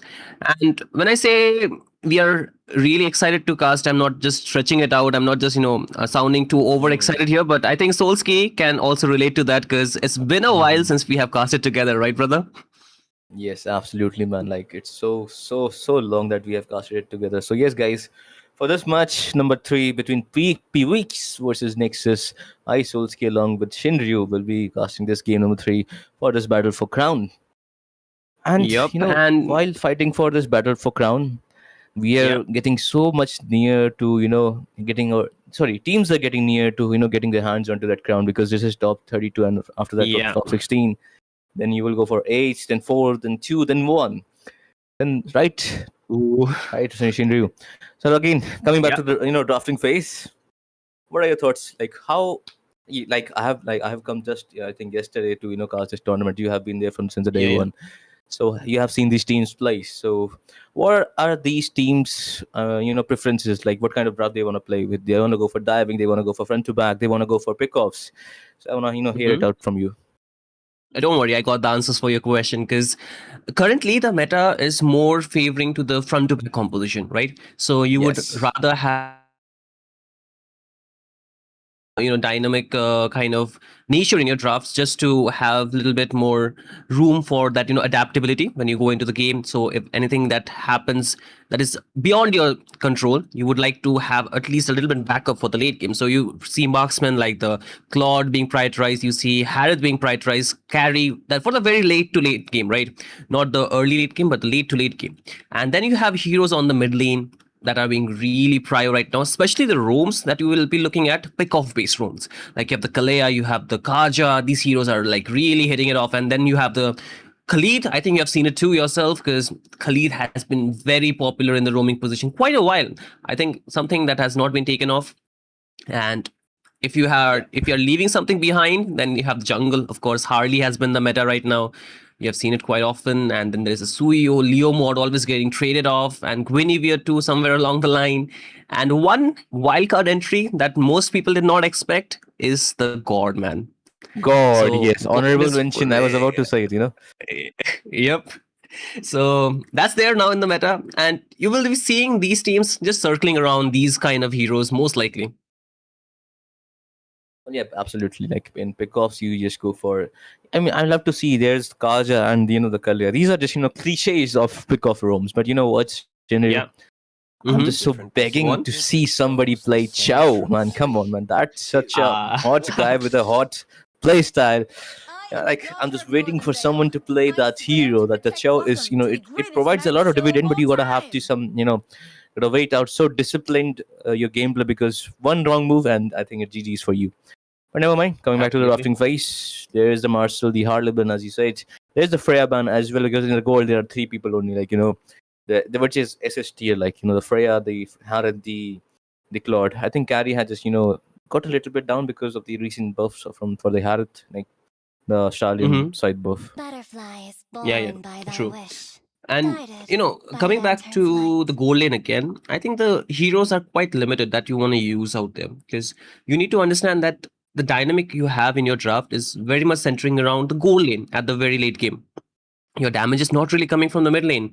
Your mid lane are more as a they are the enablers basically. You will see heroes like the Zushin, Zetian, they are the enablers of the team fights, right? They use their big skills just to provide more room for the rest of the players to just go in and get their way for the neutral objective, for the turrets, and for the kills to be secured, especially by the junglers. So these are the heroes that you have to keep your eyes on as an enablers, but basically the heroes which are the ones who are initiating is also from the EXP lane. So Yu Zhong, Phoveus, these heroes are also picking up the popularity recently, actually. Yeah, I mean, uh, you said this Phoveus and the Yuzhong. That Phoveus, man, his shoulder tackle hurts whenever I play the game. Whenever I try to go some, yeah, it's time to go so for some flashy plays, and from somewhere the demonic force comes and just disrupt my, the flashy games. You know what I'm trying to say? Yeah, that's just I fucking know. annoying to, face against the Phobius. And that Yu Zhong, he just carries out that, team fight into the early to the mid phase, like so effortlessly. If you know how to play that Yu Zhong, he just, good at zoning, good at giving damage, taking out junglers all by himself in the early parts. As you said, that these heroes, I think they should get their popularity. For first pick team, Pivix, I think Suyu, or maybe jungling, I think they're having going to prefer that Suyu, because Suyu just, if you get your hands onto Suyu, it's just you just have so much fast lane clear, to be honest. True. I think the Suyo has a good clear, and also like jungle preference. You would like to go in for those neutral objective fights quite easily. It's very effortless for the Suyo to go in and steal the objective and just run away from the turtle pit, the lord pit. And I think a lot of the junglers, they prefer that. But then again, I have seen a lot of the teams that do not like to open with the Suyu. They like to go for a Jawar lane or the side lanes first. Like we're talking about the Phobius, you would not really want to give away this hero to your opponents while you're trying to play the Suyu or the Leo mod, Yeah, absolutely. But I still prefer when Phobius is the first pick, as you said, opening for in the draft opener is just like the Phobius, the side lanes, or some maybe the gold lane as well. Right now, let's see how Team PH is gonna answer to that, because the Phobius is there, so you don't have to take too much of dashes, but you can take I think a little bit of burst. 18 is open, and in terms of pick off, the Kalia is open, so Kalia might be a nightmare for this Phobius. So let's just see. They might go for they will go for this Uranus and a Suyu. They still haven't gone for that Kalia. I think Kalia would have been a good pick against this Phobius, because you just take him towards your team and you just burst him down. Yeah, but you need the burst damage. But what the Suyu also does is that it kind of stops the Harith being picked on the opposite end. So that means that even if Team Quakes, they want to pick up the Harith, they cannot. And now Team Nexus have the option to either go for the Harith or the Claude here. They pick up the Leo mode, whatever they get out of the two here. They will pick it up, of course. Yeah, I mean, that's a very good sign. But then again, I think for them to dominate the gold lane, they should just pick up the Claude or the Harith here and let things just reset for the second half, because they will have a lot of options for the roam as well as the mid lane, because I think the God is open, the Z10 is open, and quite more actually. Even the Valentina is open if you would like to go for that option. Valentina has been popularized a little bit lately because of the way the Leo mod has been picked so often, so she can take the ultimate and do a lot of damage as well as sustain, because when you have the Leo mods Barbiel, you're automatically tankier than you are in your normal form, right? So plus Valentina can actually, yeah, so that defense actually makes the Valentina quite more sturdier in the team fights, and she can sustain a lot through, so works as a very good hero. But now I think, like you mentioned, the roaming options should be picked here. They can go for the Kalea, they can go for the Kaja, or they can even go for the maybe the Khalid here if they wish to, because those are the options. But no, they go for the very classic counter of the Harith, and we have not seen this hero for a very, very long time. The Kufra makes finally an appearance here. I mean, I think TNC Shaknu just used Kufra, I think, if I remember correctly, in this regular seasons. But you know what? Instead of TNC, we are getting the better team. I'm sorry to say, but it is Team Pivix that is going for that Kufra. So I'm just loving it this time. It was a classic. I think it's a classic counter for either. I think it also counters a little bit, not fully, on this Leo mod as well. And obviously, Harith cannot do any Chrono Dash, so it just nullifies that damage, giving potential of that Harith.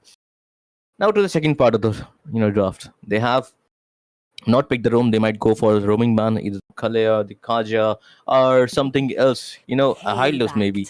Okay, there's the Farsa. Because I think the only counter to this Kufra is just give constant vision of that Kufra, whatever he's trying to go, because you should not let the Iron Range events hit you, because it's gonna hit you like a truck. Never mind, there's a God ban as well. Just I would say a God ban is a good ban here, because they need to need someone to melt down that Phobius, so that's why they thought that they might ban out the Grok. Sorry, not the Grok, but the God. Yeah, I mean, the God deals a lot of true damage. So since you have tanky heroes, you would not like that true damage to be affecting you. And for the reason the Farsight ban is Most probably because Team Quakes, they want to go for something a little bit short range on the goal line, perhaps the carry, or maybe even Grandeur could be an option if they do not get the Claude. That could be another alternative they can go for because it works 50-50. It's not the best here, of course, in the laning phase. The lane matchup will not be the best, but overall team fight, it can get that early game prio. And like you were mentioning, the roaming heroes will get trimmed down here. And I think it's for good reason. You do not want to get picked off when you're going with the Kufra, right? You would want to have your skills completely connecting and without any interruption being dealt. So that is something they're still looking for. And are we anticipating another mage ban or maybe a golden ban here? What do you think? Like, what should they ban? I mean, as on paper, they say that Granger goes well on head on with this Harith instead of Claude, because Claude gets Claude just gets too, like, he can't just out sustain Harith. So, but Granger is there. He has his poke, and with the save distance, he can poke out. And they banned the carry. Oh. I was thinking that they might go for the carry as they have banned out the Forcer, but Team Nexus read it out. I think that's a good sign. But let's just see how Team PVX is going to go for. I think they might go for the gold lane this time because they don't want to show off their mage till now, because maybe it can be either of us, because they already have shown their gold card. So now you can go for the gold because only left is a roamer and a mage. So next time, so you can go for mage later. Let's just see how they're gonna react. Maybe it can be otherwise as well. But I think Ranger might be a good pick. As you said, it might be a 50-50, but on paper, I think Ranger works well against this Harith. It does, but the good thing about Grandeur in this draft is that it can avoid a lot of incoming skills, right? Especially from the Fovius, especially from the Leo mod. So it's like you can maintain the distance, but they are instead going for the Love it. Valir. Love it because it slows you down. It has the same passive like the God. It can, deal damage based on your HP. So you're doing the burn damage there and works pretty well. The ZTN, I was expecting a ZTN out here, honestly, from Team PVX, but they're not going for the ZTN, but instead it will be Team Nexus, and Hylos is a very good enabler. We were talking about the people that can initiate. It's going to be the Hylos along with the ZTN giving the stun, and then the Leo mod along with the Fovius. And then comes the Harith to the party. Looks really, really strong when it comes to the team fight, right? Because they have proper front to back competition, which we were really talking about from the very beginning of the conversation we had for this game. And now the golden option, right? What would you like to go against this draft? You can't go Obsidia because Obsidia is weaker against this Hylos, but you can if you go for Trinity build. But Trinity build, I don't think so. I'm not a big fan in that Obsidia. You can go for, yes, I was about to say this, Beatrix. Mm-hmm. So I think Beatrix go 50-50 against this Harith, and she has that team fight potential. She can dash out her every gun's ultimate, whether it be Nibiru, Wesker, or anything it can be. So, but I love this Hylos. I just said the only counter Kufra is someone that can give constant vision, and that was left just for the crop was banned. So what is left is just your Hylos and the enablers, as you said, the Glorious Pathway along with this part of the Phoenix, Fury of the Phoenix, the Zatian. So I'm going to have to go for Team Nexus this time. I mean, that leaves me with Team PX, right? So we see which team actually plays it out quite well. Why? What's up? I will go for Team PX. I know, man. We can go for Nexus, I guess. Okay. Let me fulfill your wish for this time. I'll go with Team Nexus.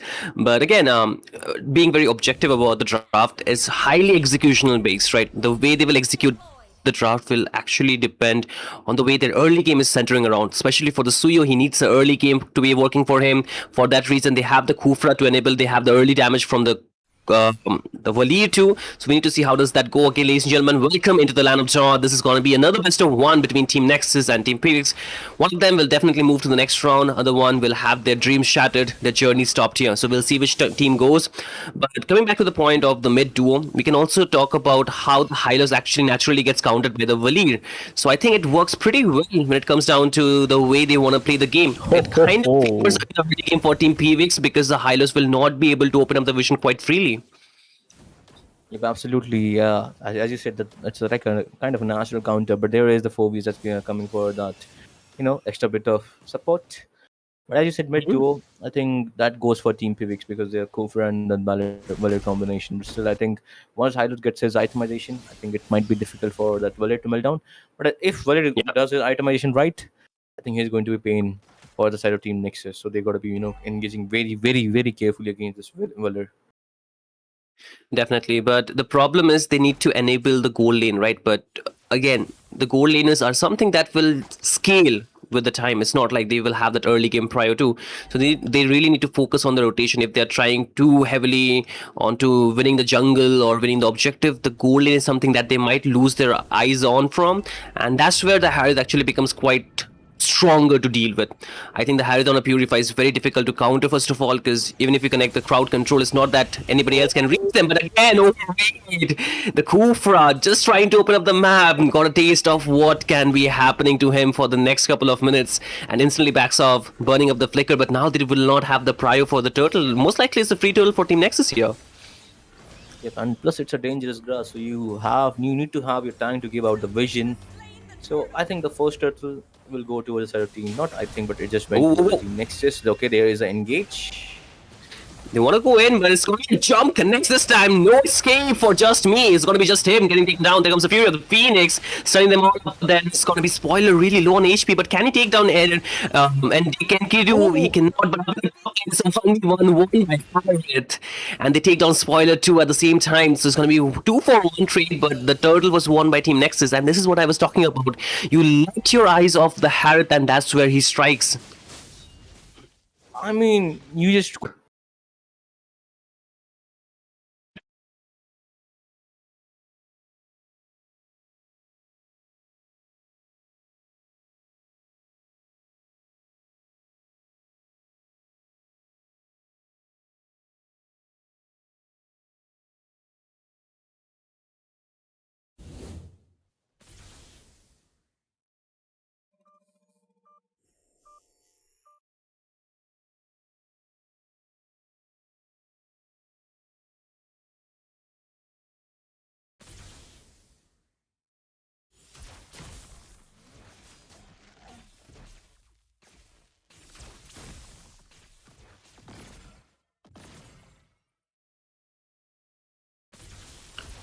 And with that, ladies and gentlemen, we are once again back. A little bit of glitch that happened, but we have finally fixed it. Back to the game. 3-4-2 will be the score 6 minutes into the game.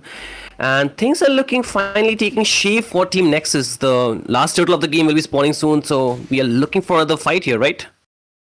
Yep, exactly. And I think all 5 members are ready. Uranus will be late to the party, but I think he's just saying, wait for me, guys, I'm coming.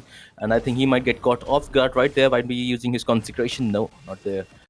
Yeah, they will be getting ready for this. There is no knockback for... Look at that. Oh, again, there's gonna be the glorious pathway, but then again, you can see the stun up. It's gonna be Zkill getting taken down again. Enkidu is trying to get back out, but then the pressure is being built up on the middle lane. They want the turret, and they're gonna get it very easily.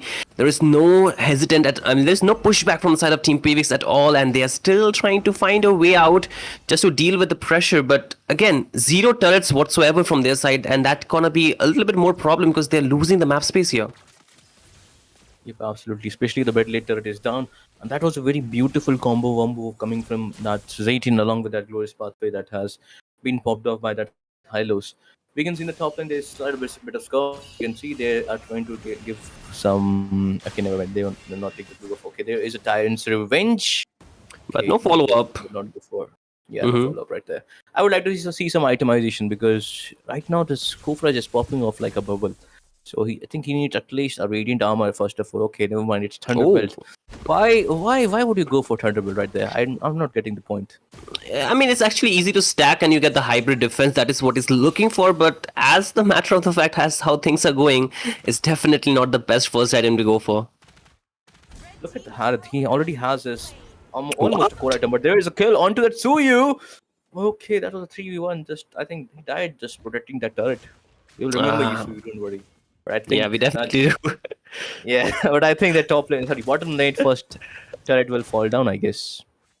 It will, because you can see the pressure getting built up, and Kiru will be there, but he's against 3 members. I don't think so. Like, he would wanna be just staying by there because it's a very risky zone. But the game plan for Team PVX, the way they wanted to play the early game, depending on the Suyu, the Valir, as well as the Kufra, is definitely not working here, Solski. Absolutely. I mean, look at that. First of all, the off-camera kill to that Beatrix that made her farm speed a little bit low in comparison to the Harris. Plus, Harris getting 3 kills out of that 5 kills. Yeah. And plus a 1 assist, you get the extra 80 to 100 goals. So you got to remember that. So right now, that Harris, you have to disable this Harris. Look at the damage he's giving to that Thunderbolt Kufra. I think I'll make sure you don't build Thunderbolt the next time, because there is the Fury of the Phoenix. Oh, there's a good stun comes with the damage. Pure TC will take down the Kufra, and now they do not have enough HP to contest for the Lord as well. They have to back out, because if they don't, I think more deaths awaits them. Akchu is trying to just go back in, clear the waves, but is it a very safe space to be at? Because you can see the pressure being built up here, Solsky, and no way for the Lord to be taken by the side of Team PVX, and they have already lost so much gold to Team Nexus. Yes, and that's a very good try from Suyu to give out, at least get some trade. That will be the first turret if he will be able to get it, because it's not expanding river, so I think he can still be into the bottom lane, but no, he'll try to when he sense it that there are no members following him there, but there will be the team fight in the mid lane. Yeah, another team fight with the Glorious Path is slowing them down. Diamond Force is there. You can see the startup from the Kufra connecting, but the damage not falling through. They will take down the Kufra. Double kill for Spoiler now. And the Lord is not even there. What will be the next course of action for both these teams? I mean, this is where, the would have been such a good if you have the Beatrix. I mean, come on, man. That Kufra is just getting killed like he's just a ball. I mean, obviously he's a ball, but yeah. He's getting sliced like a ball. Instead of a very steel ball, he's just a bubble right now, a bubble ball. So he's just getting popped off here and there, and right now it's just almost like 50% of the kills that Team Nexus had, it all have come from the Kufra. So you gotta wait for your itemization. But can they? There's another amazing Fury of the Phoenix connecting.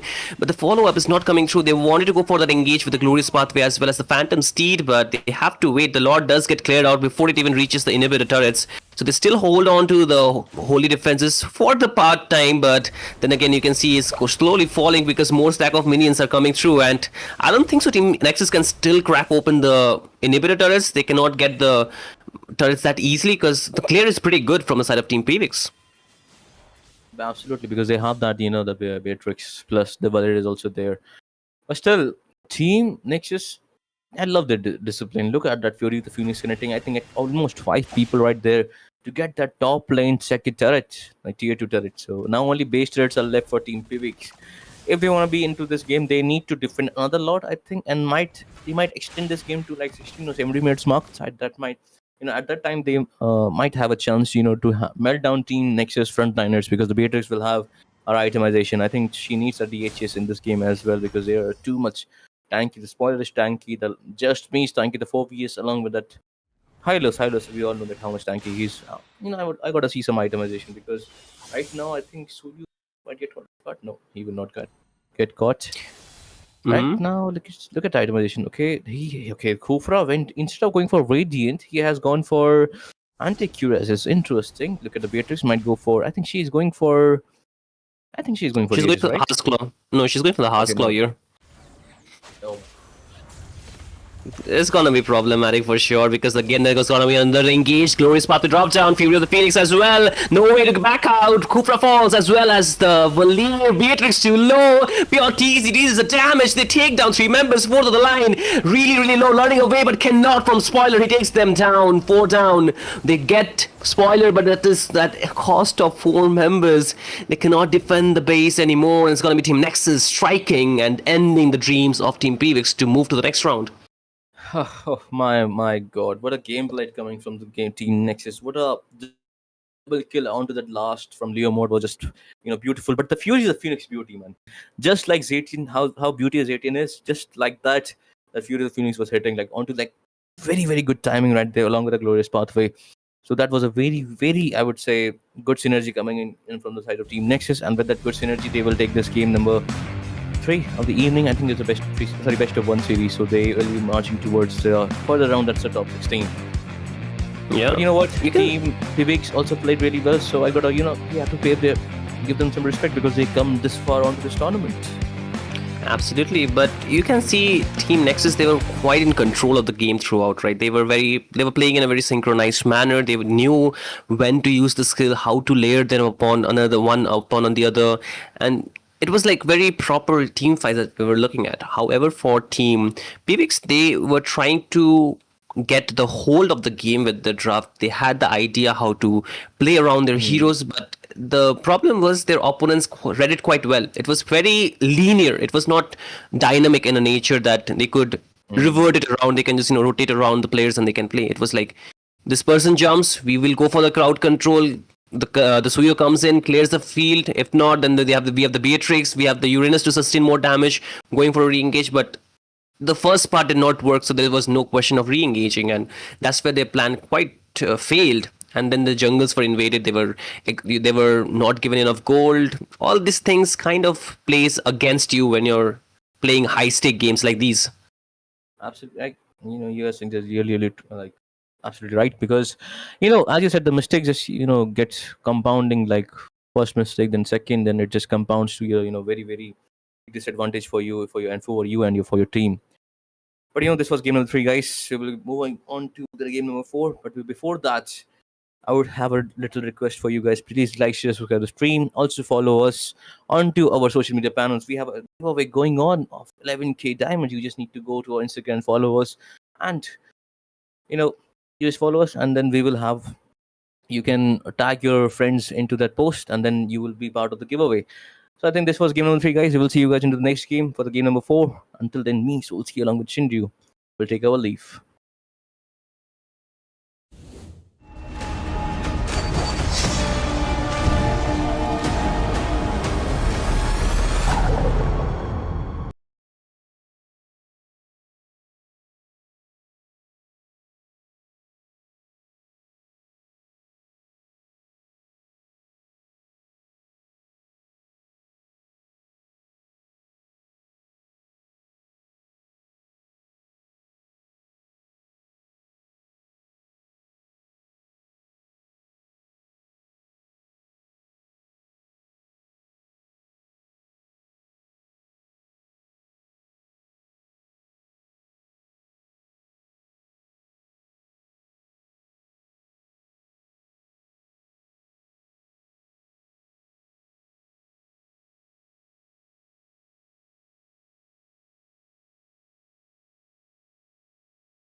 Start, brother. Hello, ladies and gentlemen, boys and girls. We are already here for this game, and I think Ray's also here, so he's already mentioning it, right, Ray? You're too excited than me. That's what it seems like. But again, ladies and gentlemen, welcome back to Battle for Crown, and we are here for this fourth game, most likely. Yes, the fourth game. And Ray, since you're already here, brother, how do you feel? Of course, you're my brother, man. I mean, Yes. things we've done, we're definitely considered brother at this point, but yeah. Looking forward to the game between, of course, Valet of Origin and Will of D, which is pretty funny because I don't know what that D stands for. Hopefully they do let me know. Other than that, I've seen the gameplay of Valet of Origin in the round of 64. They played quite a dominant fashion win. I believe Will of D was matched up with more of an equal opponent. And because of that, we had a, what do you say? Like, at least on that wise, it does look like Valor of Origin has a little bit more into their favor with their dominance on display, but anything can happen. We've seen teams unexpectedly win, especially considering it's a best of one. So with this, we're into the drafting phase, Shinryo.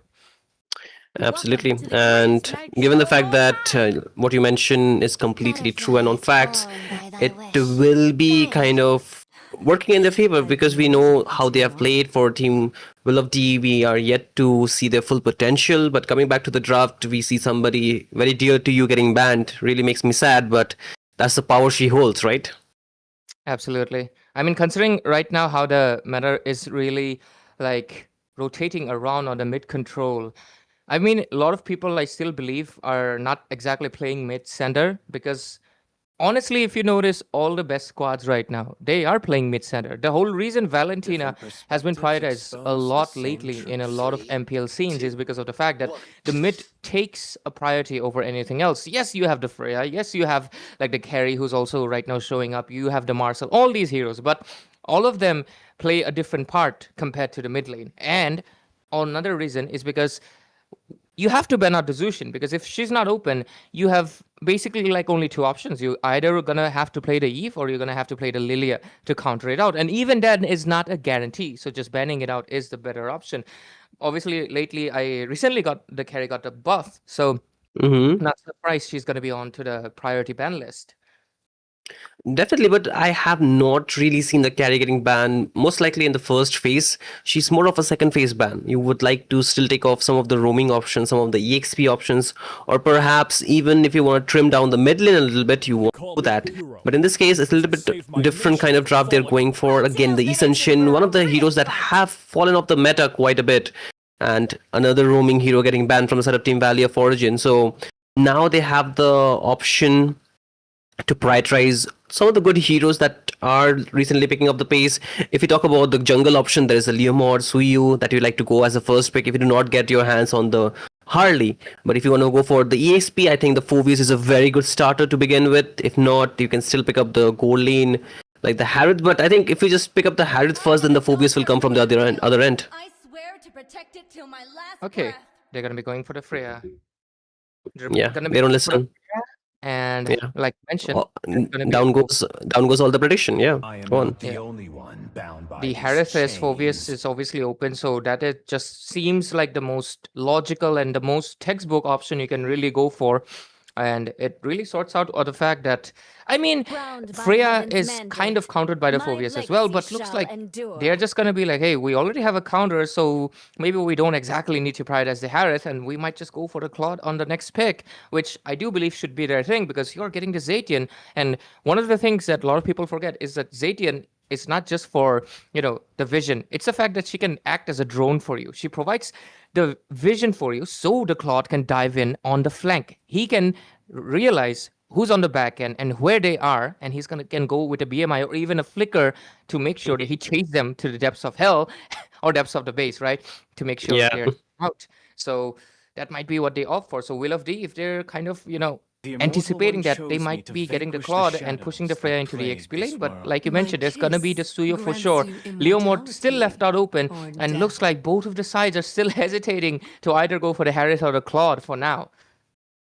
Yeah, I mean, I think for Team Will of D, they can still flex like the Freya into the EXP lane, but I would not prefer that. Now that they have the Alice, there's not going to be any flex that can come from their draft, so it's pretty straightforward. I would rather like the glue compared to the Alice, because the glue can do much better to the in comparison to lane against the Phobius.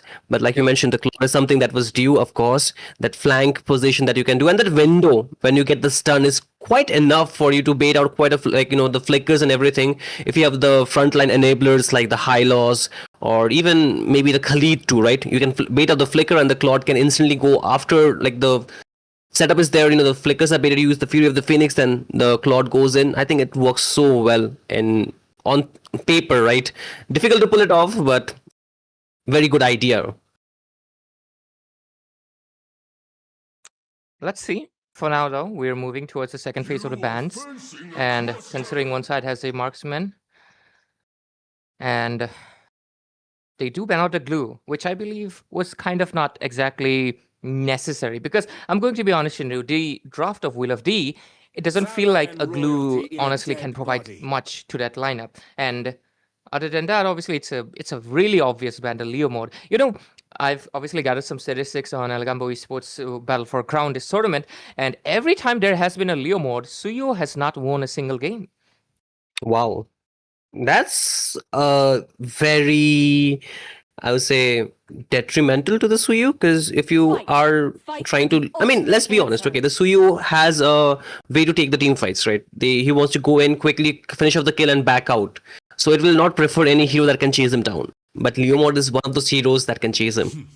Yep. I am the power of He's one of those chasers with a horse, and obviously it can combine with another horse as well. He can come to your Old Town Road as well. So, right?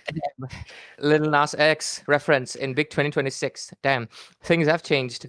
It was pre-COVID, wasn't it? Yeah, it was pre-COVID. Yeah, song. it was. The world, just like Imagine Dragons. That's a song by them as well. But yeah, we can talk about music for sure. I mean, it's kind of funny that we don't see the Joy anymore either. Kind of sad, which used to be a very prominent figure you'd see, especially against the Sweet. Right now, you don't see her much often. Let's see, Valor of Origin right now, considering they don't have the Leo mode, they might just go for a Gwynny? Rocks need no protection. Guinevere? Oh, the Baxia.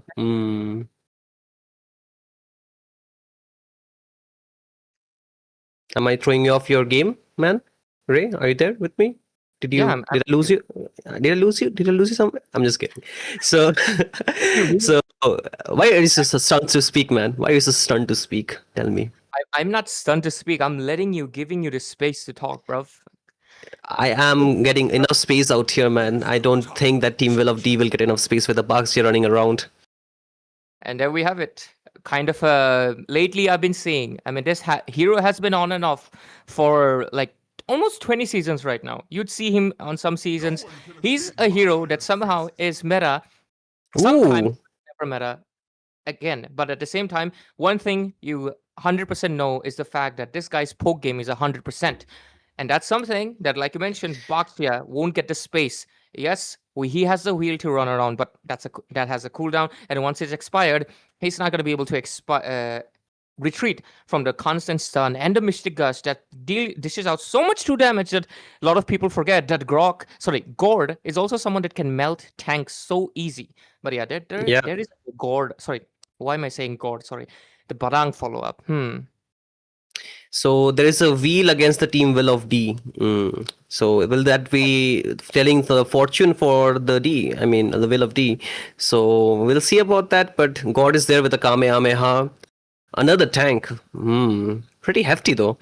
I think they're a very front-heavy draft for Team Value of Origin. Honestly, like they're really trying to dive in. Yeah, it honestly feels like Will of D does have a front-to-back composition because you have the Alice, and I mean, all three of their first priority heroes, the Suyo, the Alice, and even the Badang, actually. Freya is already someone that can flank, but yeah, 4 of the heroes are already someone that can go into the back line. You have the Gord to handle the front. So Will of D does look like they have the kind of advantage on the draft itself. But one thing is definitely for sure is the scaling. Freya does have great scaling, but she does require to farm up well. If you just let them give them space, Claude will outfarm her, obviously due to the fact that he does have the range and the better mobility overall, and he can definitely melt out the Alice with the DHS combo and with the fact that there's a Gord that is very vulnerable to a flank. But we've seen a lot lately in other tournaments and even in this tournament that the Gords are very hard to catch. They're very slippery. Indeed. I think the God is something that will have that range advantage quite more compared to the Zetian, but then again, we'll see how does this go. Ladies and gentlemen, welcome to the Land of Dawn. This is going to be another best of one between Team Will of D versus Team Valley of Origin. You can see the team taking the respective sides, the mid two already going at this work, but something that we have not considered yet is how difficult for the Suyo is to jump on the Zetian while she have her passive, so that can be something tricky to deal with because the Badang, yes, he can dive, but it's not that easy for the Badang to actually pop that passive. Oh, yep. I mean, especially if Zetian does maintain her positioning pretty well, except for Dialis, it's going to be really hard for the others to really pop it out. Suyo does stand a really good chance, but yeah, with this, we're going to be getting just a classic rotation. Zetian does have one good thing over the fact of the other mages is she has a good poke on her S1. That will definitely help her clear the lanes equally and not get zoned out too badly. But for now, let's see who gets the first blood. Yeah, the first blood is still due. I think the teams that are still trying to use the poke damage to the fullest potential, yet we have not seen the God doing that much. And he's on a support emblem, like that is the one of the support emblem. I forgot the name of it. Do you remember? Which one is it? Focusing mark, I believe. Yeah, focusing mark, yeah.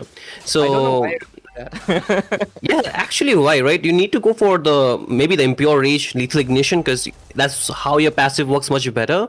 But Impure Rage is not being there could be a problem because it is onto the Zetian and that damage can really get through you. I mean, that's a weird thing to do, especially in a tournament, but maybe they have been testing out some new things in scrims perhaps, and they want to give it a go. I mean, on paper, yeah, it is going to enhance the damage 8%. It will definitely help amp up for Freya, and the fact that there's but bottom lane, Alice, survives.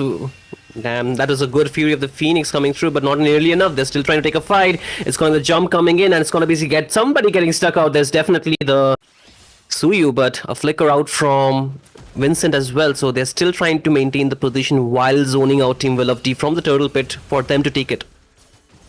Yep. For now, this is going to be a turtle for the side of Valley of Origin.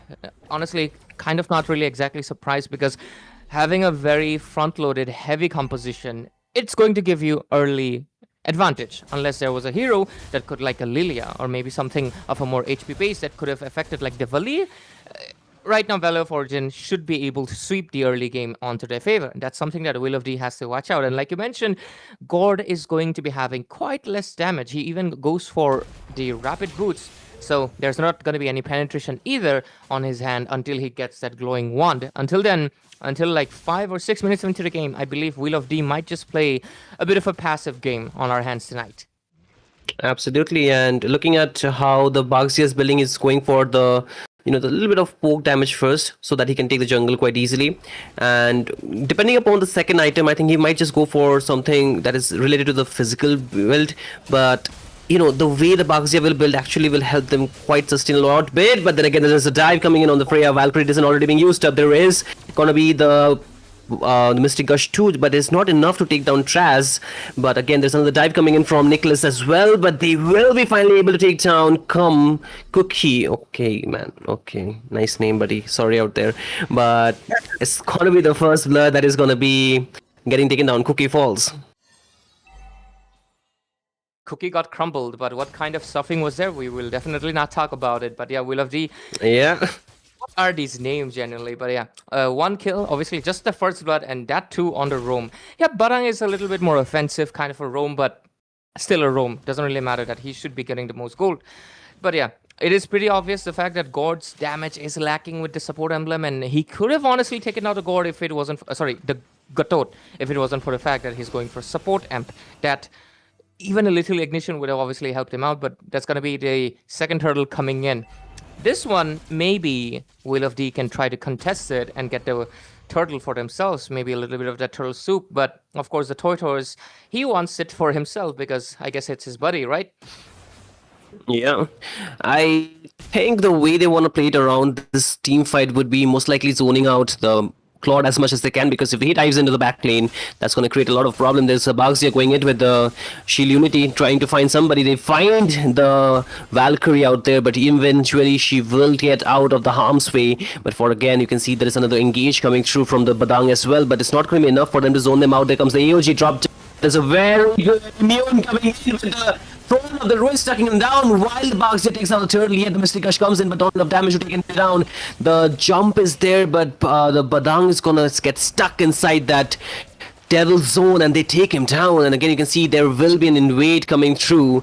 No retribution, no problem, but there is 4 members. You cannot just walk inside that place, and that's a very strong win for Team Valley of Origin, coming right after the turtle fight. Yep. It's going to be a bit equalized on the kills, but like you mentioned, the turtle once again going to the favor of Valley of Origin. Doesn't really shift the goal that much, it's pretty much equal, but right now we have to take into consideration of the macro play, which is of course the third gameplay. But top lane, we do see an engage. Valkyrie isn't already being adept out there. Cookie uses a flicker, but there's a roamers trying to go for the setup, but not really finding the way. No AOG, the AOG is there but not yet used. They're still trying to zone them down. The AOG completely misses out anyone. Good juke coming in from the side of Team Will of D. They do not want to take the fight, but Team Value of Origin, they take down the turret though. Yep, and that turret is obviously going to be giving them that slight bit of edge. Nobody's fallen though in that engage, surprisingly, which I honestly expected maybe at least one. Oh, the mid. Down. But oh, what just happened? Mid lane was also taken by who? We missed it for a second. Maybe it was the Gord, perhaps? Maybe he was trying to push in with the basic attacks, but... Suyu okay. maybe.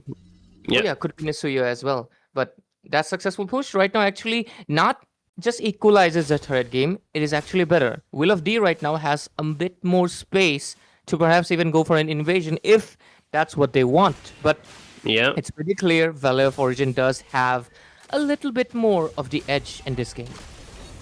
Absolutely, you can see the basketballer already going for the dunk, but he's not finding the people he's doing for getting so.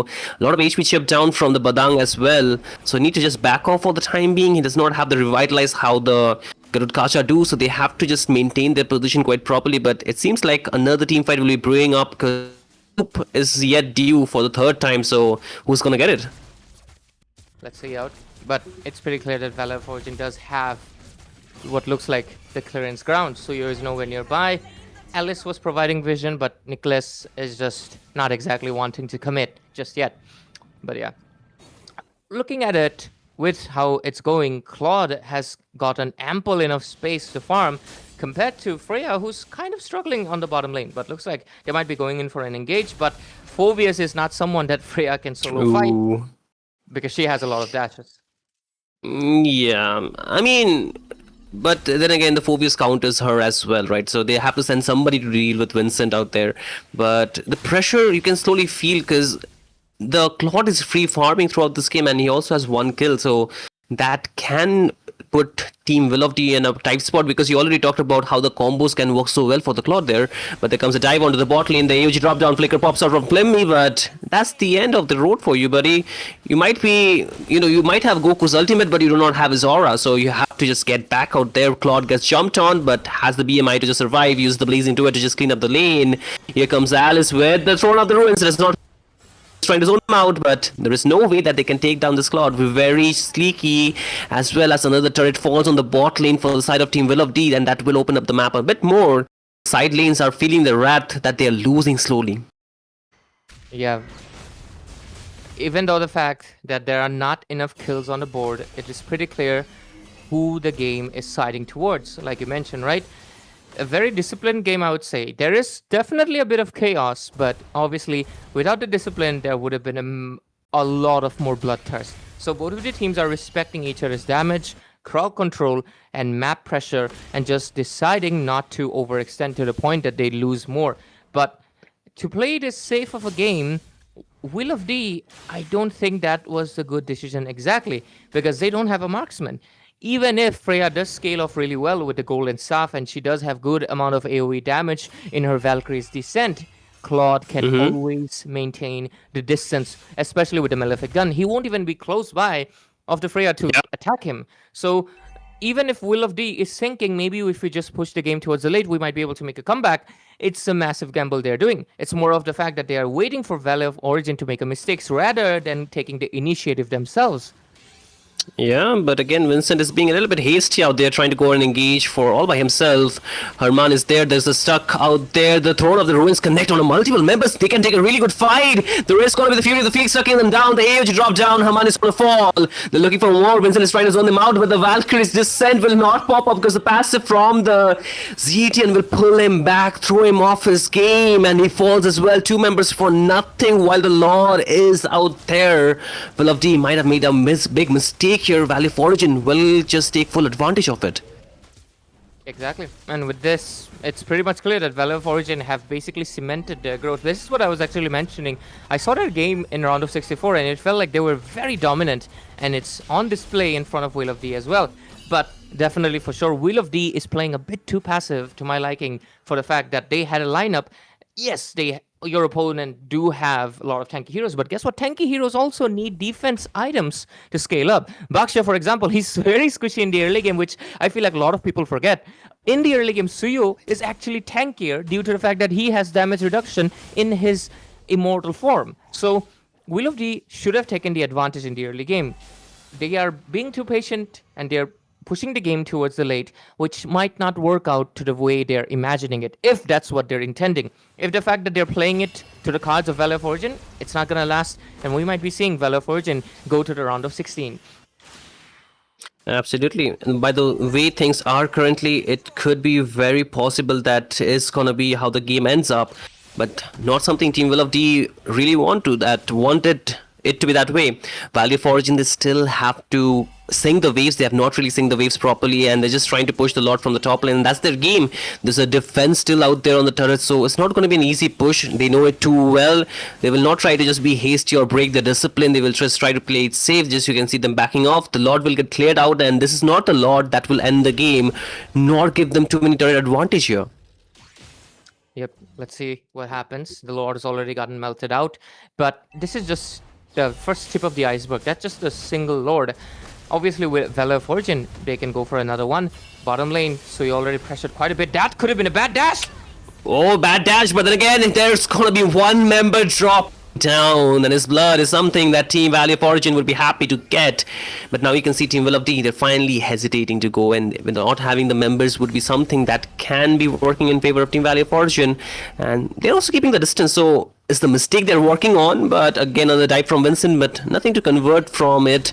They still have to wait for the minions or perhaps the next Lord where they want to take the game, but they're looking a bit hasty out there. Herman again with the Throne of the Ruins, again with the and the break combo, the energy drop down, but cancelled out before he can even go in. They take down the Valkyrie, that's going to be the Freya drop down, but nobody falls from Team Value of Origin. They're not getting the kills at all for Team Will of D. Yep. It's kind of sad for Will of D that they have not been able to gain even another kill after that first one taken by, Badang. Kind of ironic, the fact that they took the first blood. But right after that, it's like all downhill from that point on. They've not been able to gain a single shutdown to get the bounty back. Let's take a look into the itemization. Freya does have 3 items equal to Claude, but the thing with Claude, he's on the 4th, and the Trinity build obviously outdamages the Freya. There's obviously the 2k deficit, and you have to consider the fact that Claude is level 14. Freya is also kind of catching up, but not exactly that close. He's going to be level 15 faster than her, and that creates a lot of difference. So 1-6 score, almost 14 minutes into the game. Most of the turrets have fallen for the side lanes. Only the base turrets are left. Tier 2 standing for the mid lane, but that's going to definitely be taken by this Lord, and I don't see any competition coming in either. This might be a very clean game from Valor of Origin because Will of D, they did not have the will to initiate. Absolutely. They do not have anything that they can do at this point, because you can see them slowly choking their own death. It's like a slow burn for them that they cannot get out of. And even though they want to go and open up the map, it's very, very risky step for them. Even if they, make a single mistake, now they do not have the turret defenses anymore. It's past 12 minutes. That means it's going to be an easy push coming through. But then again, you can see the Baxia going in, trying to just stop the guard. Forces out a flicker. The AOG drop down as well. and there's a lot of resources being burned up from both the side, and this isn't a free lot for the side of Team Valley of Origin to take. Again, a very good zoning coming through, and you can see that Will of D, their will, like you mentioned, is not what is being taken into consideration from Team Valley of Origin. And with this Shinryu, I believe we might be seeing the inevitable end pretty soon. But they're still playing the patient game. Valley of Origin is also, I believe, with the lead that they have right now, which is around 4K. Yes, it's not exactly like very snowballish, but still, I feel they can commit too, like aggressively. I feel like both of these teams are just not that into bloodthirst as I hoped their lineup would have. So right now with this Lord, let's see if they'll actually commit, because they do have the window. It's going to be going to the base turret, so they do have a good angle. And Claude can obviously go in for a BMI and a Blazing Duet. He has 4 items right now, good enough range considered already. So let's see, what are they waiting for? Or maybe they just still want to play the safe game, still just want one turret and back off?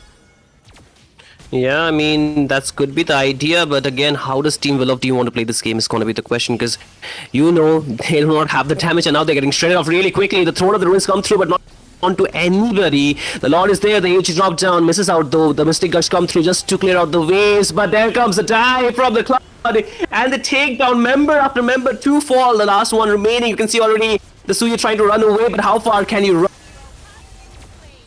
For you, and there will be no more dance, because that's gonna be the end of line for Team Will of D as Valley of Origin knock them out and move to the next round. Yep, congratulations to Valley of Origin to getting into that round of 16. We get the match highlights, the end moments of the game, where it ended around 16 minutes 30 seconds, I believe. Valley of Origin obviously played a very clean game. They just wanted the basic objectives, did not exactly care about the kills, and they just farmed. I mean, they played basically a box set composition, which is objective driven, but kind of surprising they did not go that aggressive. But regardless, they just played an objective game. They got the base, and they ended it in just 9 kills on the board. Here's the result screen, and Will of D, they all also get silver, because I don't think bronze would have.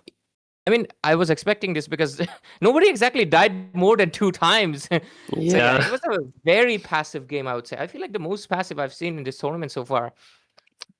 Absolutely, it's like take whatever you want except for our lives, buddy, and that's what happened out there. You know, like it's like when do you remember the olden times, right? When the thieves they used to come, when the burglars used to come, like take anything you want except for our lives, buddy. And it felt like one of those days because they were so passive like that. They were like terrified of their opponents. They could not walk up, they could not contest. Even if they want to contest, you could see the way they were getting driven away from the Lord Pit, the Turtle Pit, something that you would not want to give that much leeway to your opponent, right, Trey? And given the game's nature right now, it's very difficult to make a comeback against a composition that scales very better than yours in the late game. A hero like Claude, very difficult to counter if he's fed. Exactly. Especially right now, I definitely think gold lane, Claude dominates almost all the marksmen. I'm just laying it out here because of the fact Harith comes in second for the single reason, the mobility. Claude just has too much mobility, and the fact that, well, he has a flank mechanic. Harith can flank, but he's more predictable. You will see a Zaman Force coming, but you won't see a BMI plus Flicker coming in. So yeah, that is for this match. But ladies and gentlemen, we're going to be coming back with another Best of 1 series. Make sure you stay tuned on Algambo Esports, and make sure you subscribe to the channel and stay active to participate on the 9,000 Diamond giveaway. We'll be right back. Stay tuned.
Good evening, ladies and gentlemen, and welcome back. After a short break, we are back again with another match. Now, this is going to be the Battle of Crown, and this is going to be intense. Best of one series, and the teams are looking forward to join the top 16. Now the how the day is progressing with all the teams really trying their best.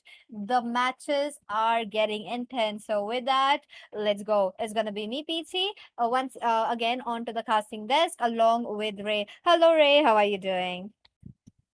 Doing pretty decent. The weather is up and down, but the matches are up and down as well. But last match was not that up and down. It was quite a dominant match. So let's see if it's going to be another one-sided match or we might see something different. But we do have Team Shinigami, which I remember in round of 16-4 were also very dominant. So we might see another one-sided match in front of us if my prediction is true. But other than that, let's dive into the drafting phase, like you said, Peachy.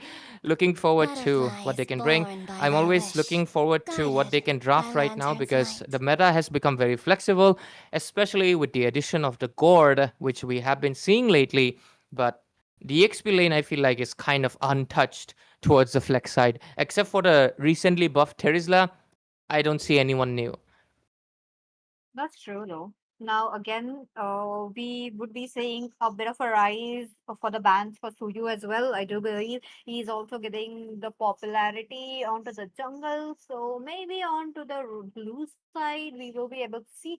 Other than that, the usual, the Zushin, the Zetian, like it's like 90-10. Okay, 90% of the time she won't be getting banned, but I've been 10% the waiting for chance too still long. remains. So gonna be a carry from Yatsuka Elites. I really love that name though. Yep, Yakuza Elites. I mean, maybe they love the Yakuza game itself, or Yeah. could be possible. But yeah, let's just see. Let's see. Other than that, the Zushin, Permaband, no surprises right there. On the other side, let's carry ban expected with the recent buff and adjustment. What else? Valor and royalty in a dead body. Maybe another marksman, something like a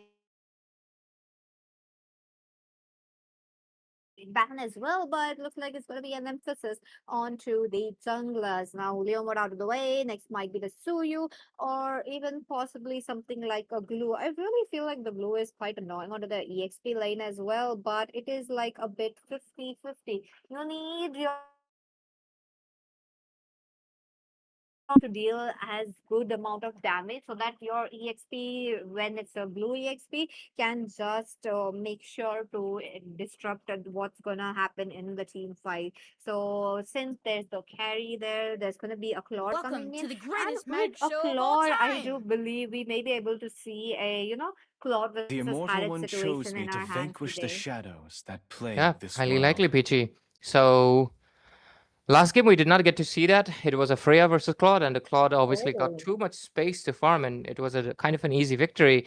So let's see what happens on this match this time around. So with this on board, we're going to be getting, by the looks of it, first pick. Anything can happen. Honestly, we have a Sora, we have a Freya, we have a what else? Even got a Bound by Zetian, got a heaven's Suyo, got a mandate, Grok. my Damn, legacy there we go. shall There's the endure. Zetian. Interesting, definitely interesting coming in. And on top of that, look at that. We will be able to see a Lilia up right here onto the enemy side. So that is actually a very good counter for the Zetian. And other than that, what could be a best counter for the Zetian though? Maybe a Valentina as well. You copy out the Zetian's ult, you can do the same amount of disruption as the Fury of Phoenix. Yep, I think it's very possible, Peachy. So, okay, they're gonna be going for the Minotaur. Oh, Shinigami.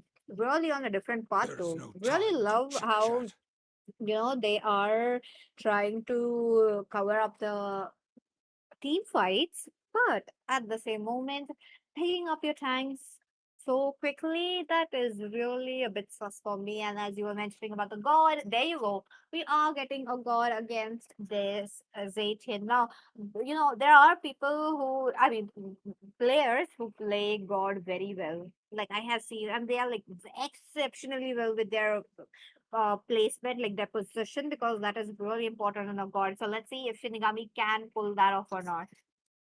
Mhm. Let's see. They do pick up the gourd, like you mentioned, Peachy. And Yakuza Elites, they do have. Oh, sorry, the Suyo was bent out. My mistake. But yeah, they go for the Kaja with the Phoveus. No surprise on the Phoveus, but rushing the Kaja a little bit early, I believe, because I don't think the assassin chances are kind of But yeah, Shinigami, they have the chance to pick up the Claude right now. Doesn't really matter that there's a Kaja, they can still go for it. And considering they do have the gourd, Kaja will have two priorities to go for. So it might give actually gourd a little bit more space if they go for the Kaja. Sorry, if they go for the Claude as well. And Claude is just broken right now. I believe Claude is someone that every team should be prioritizing, unless you have a different strategy that I would like to go for, but I won't spill my secrets. But yeah, the Esmeralda getting picked up after quite a while. I don't see her often these days, but she's still decent. She can take the shield away from Zaytian and Phoveus, but on sustain wise, I think she's basically just a non-damage version of what you can say a Khalid. Agreed. Now, as of now, Shinigami are going for a lot close range, and I don't believe that might be a solution given the fact that Yakuza elites are really just, Come on, Dexter. pushing It's our themselves showtime. towards a heroes that could just give them a good pick off. And when you play a lot of close range heroes, and since the enemies are going for the absolute crowd control they could go for, it is going to be a problem. So let's see how they will be trying to tackle this up. Now, I would love to see what kind of a jungler they will be picking as well as a marksman. But back again towards the ban, we would be looking at a Claude getting banned. And this time around, the Harrods should get prioritized as well. Again, very good hero can melt down, and why keep it open? Yep, you're right, Peachy. Why keep it open? That's the big question, isn't it? So maybe they might just opt for it. But at the same time, Claude and Harris, the matchup denied from both sides, ironically. Both of them refusing to go for it.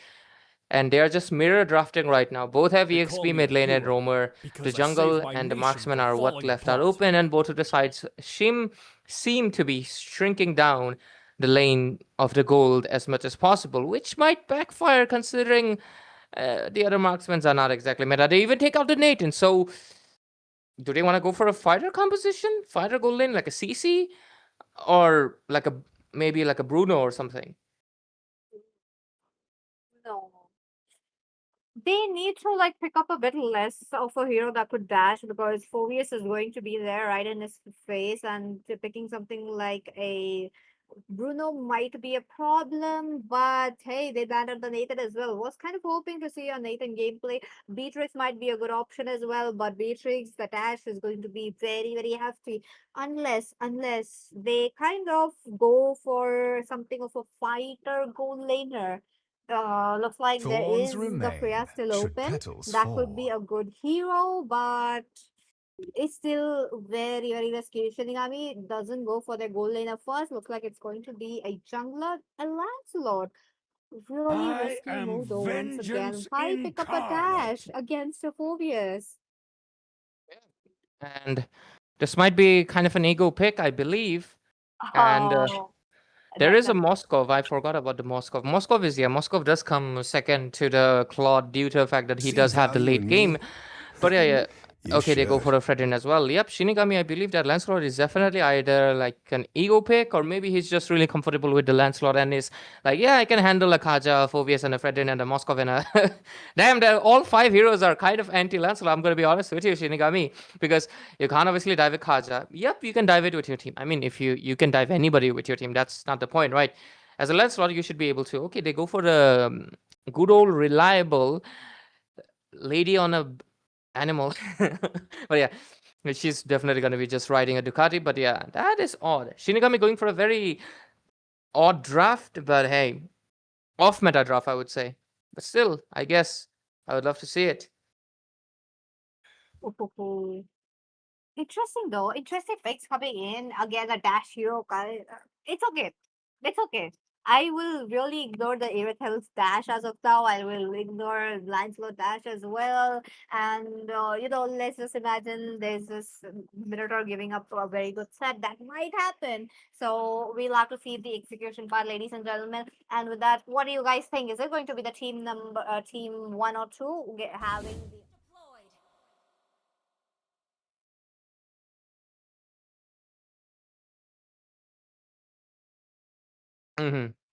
the winning as well? So let's see. And with that, ladies and gentlemen, let's go into the land of dawn.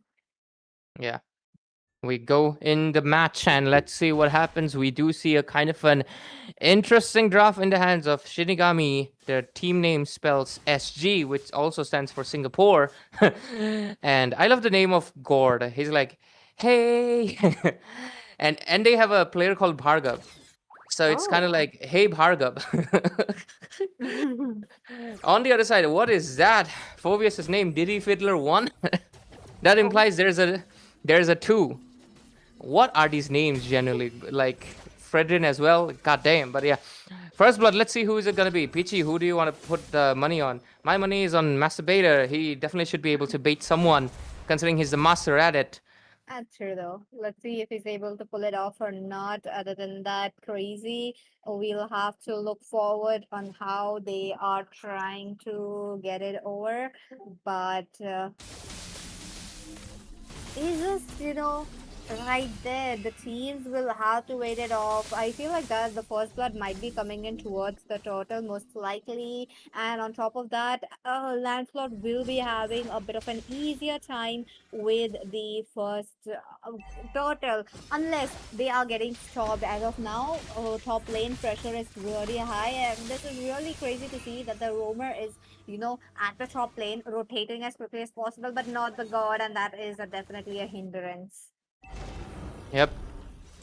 And let's see who still gets the first blood, but let's forget the first blood for now, because this is going to be the first turtle. Fredrin does have the better chance with the Appraiser's Rat, but at the same time, Lancelot does have, of course, his triangle with the Retribution combined, can give him that edge, that surprise factor. Let's see if it's gonna happen. There's gonna be a stun landing, and yep, Chainsaw Man gonna be able to get it without a chainsaw. Just the triangle is enough.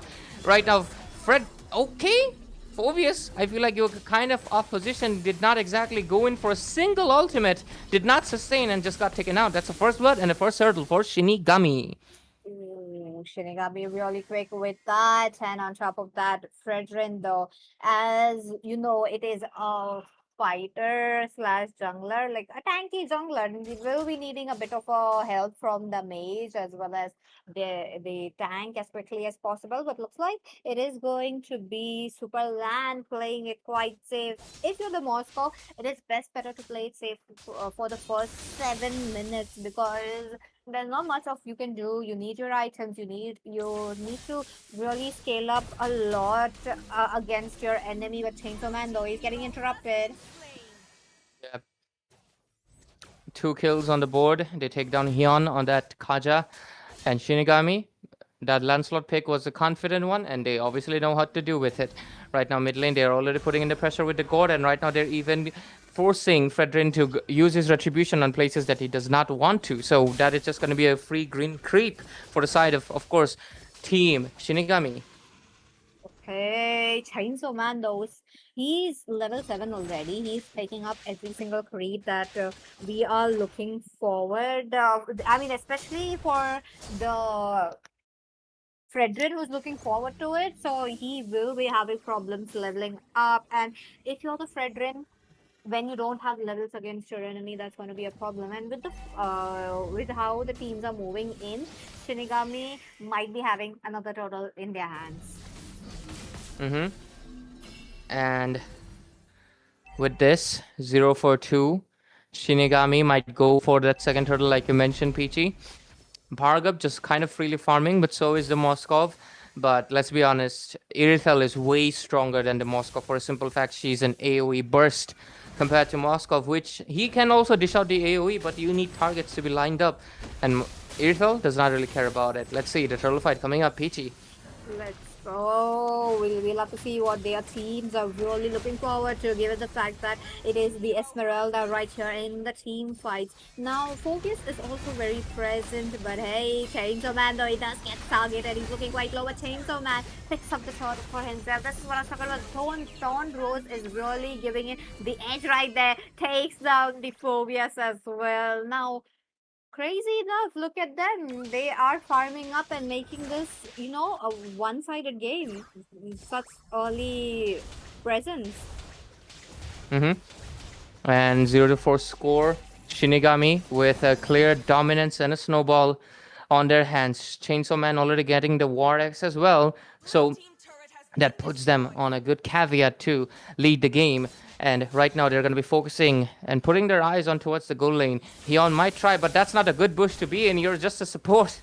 You got to watch out. There's going to be the Lancelot going in with the puncture. Might be able to just take him out as well. Doesn't really matter that the Kaja does want to pull in someone. It's not enough. Minotaur comes in with a Minion Fury, and with the knock-up, it's over. Superlan gets second down. But of course, Kazuyama Sir pays a sacrifice, but it's a worthy one.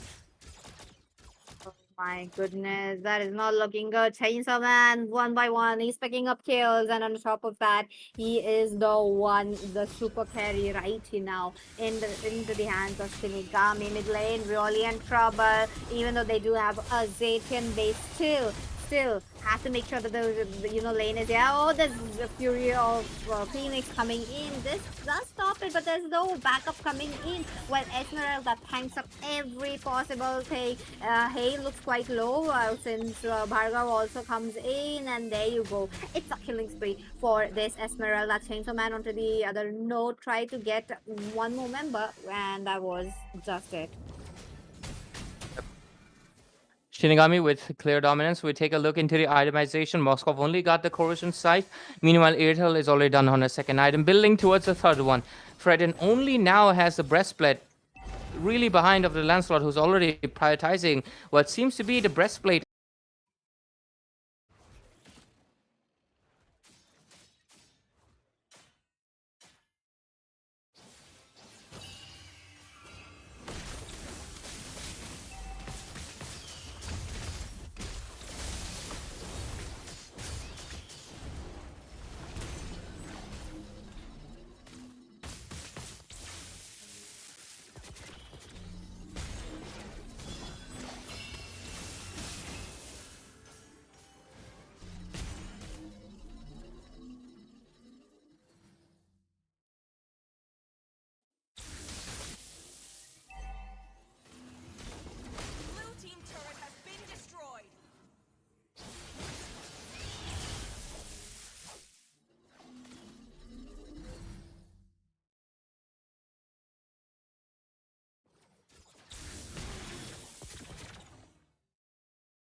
Sorry for that, a little bit of a technical issues, ladies and gentlemen, and we are back into the game. It's going to be almost 12 minutes into the match, and looks like we missed out on just a bit of action from Shinigami. Almost certain kills with Yakuza Elites with only 3 on the board. So let's see what happens as we are going to be heading towards, right now, the late game phase. Can the Moskov make any differences? Moscow, he'll really have to make sure to get the game as quickly as possible. But as of now, since the inhibitor, the holy passive not being there, it's going to be a problem for Yasuka. So I'm curious to see how they will be trying to clear those lanes. So lane clearance wise, they do have enough front laners so that the back laners will be very comfortable. But I can't say the same for Shinigami because they are the ones who are really having that. But wait a minute, there's going to be the Minotaur Fury coming in, and with that, Bhargav still in the team fight. He picks up a kill. It's a mega kill for this Irithel. Double kill for Chainsaw Man. He's trying to go for more, but it's just the Esmeralda really having a time of well. And look at that with the clouds. I think she will be able to get out of the way, but no, they're not looking out of the way. It's going to be unstoppable for Bhargav. And there you go. Team Shinigami for a victory. Yep. Very clean and very swift game. Only 12 minutes, which is basically where the first Lord spawns in. So they didn't exactly even need the Lord to be ending the game. Looks like I'm predicting very well tonight because, you know, I mentioned it in the last game as well. That Valley of Origin, they looked very dominant in round of 64 and they won with a dominant fashion, and looks like I'm right again. Wow, best caster in India. But yeah, jokes aside, uh, honestly, Shinigami's dominance in round of 64 was very visible to me, so I was expecting from them, and yeah, they kind of filled their promise, because considering they went for a Lancelot against what should be his counters, right? Zetian, she has a shield. Lancelot should be forced away. Then they have a Kaja, which should put Lancelot in a suppression. They have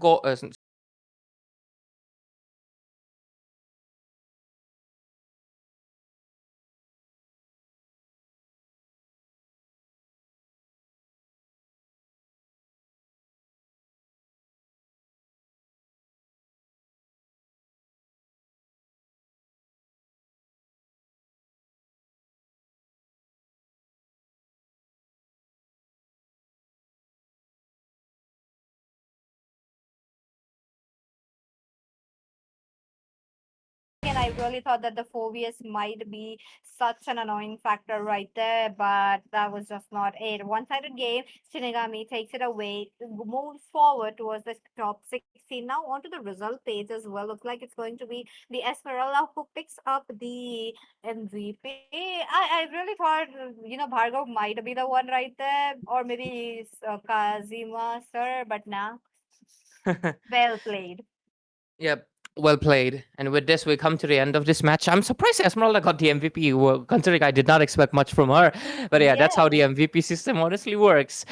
But with this, ladies and gentlemen, make sure you're still participating on the giveaway of the 9,000 diamonds. And make sure you stay tuned. Subscribe to Algambo Esports for Battle for Crown powered by Credox. We're going to be back with another set of a best of one series. Stay tuned.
damage either. I believe it's 8% now after the nerf. So yeah, I think Harley is kind of suffering from just thinking, and it's kind of even more hilarious when you realize Cyber Drifters doesn't have magic defense for the fact that he's building a Divine for. So yeah, a lot of odd decisions been done. Say will fall in. One by one, the side of Olympus is gonna fall. Cyber Drifters right now, the Lord is gonna be left out open. Ankito looking in for the good macro, doing it as the Moskov should, trying to go for a split push, but Cyber Drifters, they have a clear entrance for the Lord. They will just get the Lord and try to end the game as soon as possible. Granger is way too fed. That's 11 kills on board. I believe he at least has around 70 stacks right now, or maybe even max. So it's not looking good for the side of Olympus. Oh no, Nox, the radio as well. He takes down Ankito. Manicuti looking quite low as well. He needs to back up. He needs to come up. There comes the golden hour as well, freezing up Arul. But Manicuti looking quite low. Double kill for radio. And now that the crystal is open, they'll have to think about it. Wait a minute. Seika goes in for the backflow. Goes in for the Nox. But the Nox survives with the rose gold meteor. But, I mean, please sell the penetration and go for the glowing wand at this point. Yeah, because yeah, I definitely believe this is a classic example of players just following what build they had in the storage rather than adapting to the situation, and it honestly goes to show. And just because Say is doing that, Marcel, you're not guilt-free. You're also kind of doing the same. Not recommended, buddy. I mean, in this match you're winning, but if you're listening to our casting, I hope you do adapt, because in a serious match, that build is gotta make sure you die 10 times because you don't have proper defense. But yeah, team fight gonna be starting in. Glue gonna be getting on top of the Uranus. Let's see, there's gonna be the Marcel with the golden hour. Granger dishing out the damage. And with this, let's see, he's gonna be retreating. Oh, okay. I've not seen the interaction properly, but I get it now. So the bullets freeze right before it hitting the golden hour, right? And once the golden hour is gone, everything just hits. Okay. Yep, that's true. So I mean, you can't blame me. I don't see it often. People don't execute Marcel. yes, that's true. So again, I was kind of expecting a Beatrix combo coming in, but this is also working. I'm not out hoping for it, very Peachy. well. I've seen so many Beatrix Marcel and they always fail. Oh, that's sad though. I have played like enough classic this season, and I have seen that. So maybe into the tournaments as well. I do want to see that kind of a combo. But looks like Kevon is looking quite low. He does have the split onto him, so that means he will be trying to come up with a option. Oh, he's still low, but at the same time, there is a chase going on. Maddie Cutie, the penalty zone did not hit, but wait a minute, Director goes back safely, and that's the double kill for Radio. Moscow, though, he is trying his best, but it is not coming in. Nox, he jumps into the turret, he immobilizes the Director with a freeze, making sure he survives because it's much needed. Gaga as well as Arul targeting the base. Legendary picked up by Radio. One by one, they are targeting. The flicker for Director won't be helping it, and that's an unofficial maniac. And there you go, Cyber Defers for the win. Yep. Kind of like expected, honestly, for Olympus, because they had a trump card, which was the Fanny, and they revealed it on TXG Nagaland tournament. And Cyber Drifters, they've been cheeky, okay? They saw, oh, okay, so you like to pick Fanny and dominate the game as a last pick. Go ahead.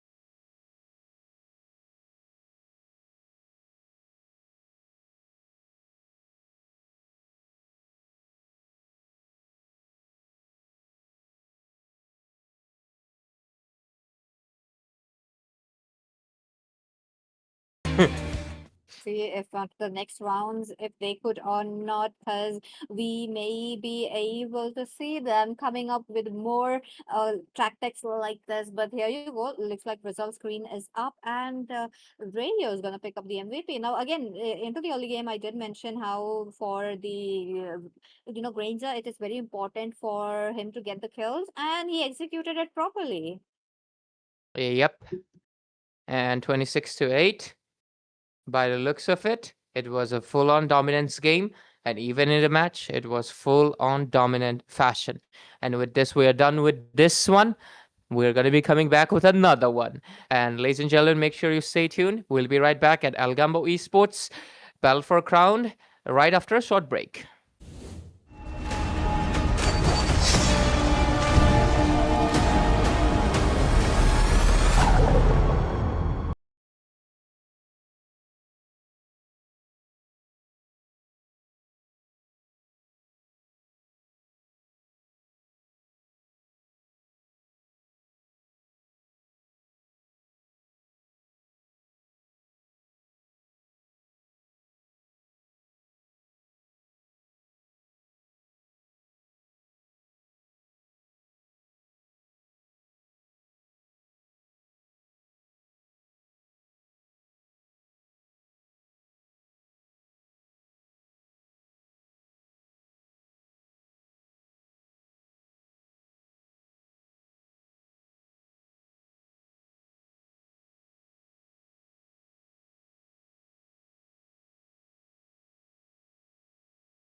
All right, Ready? let's go.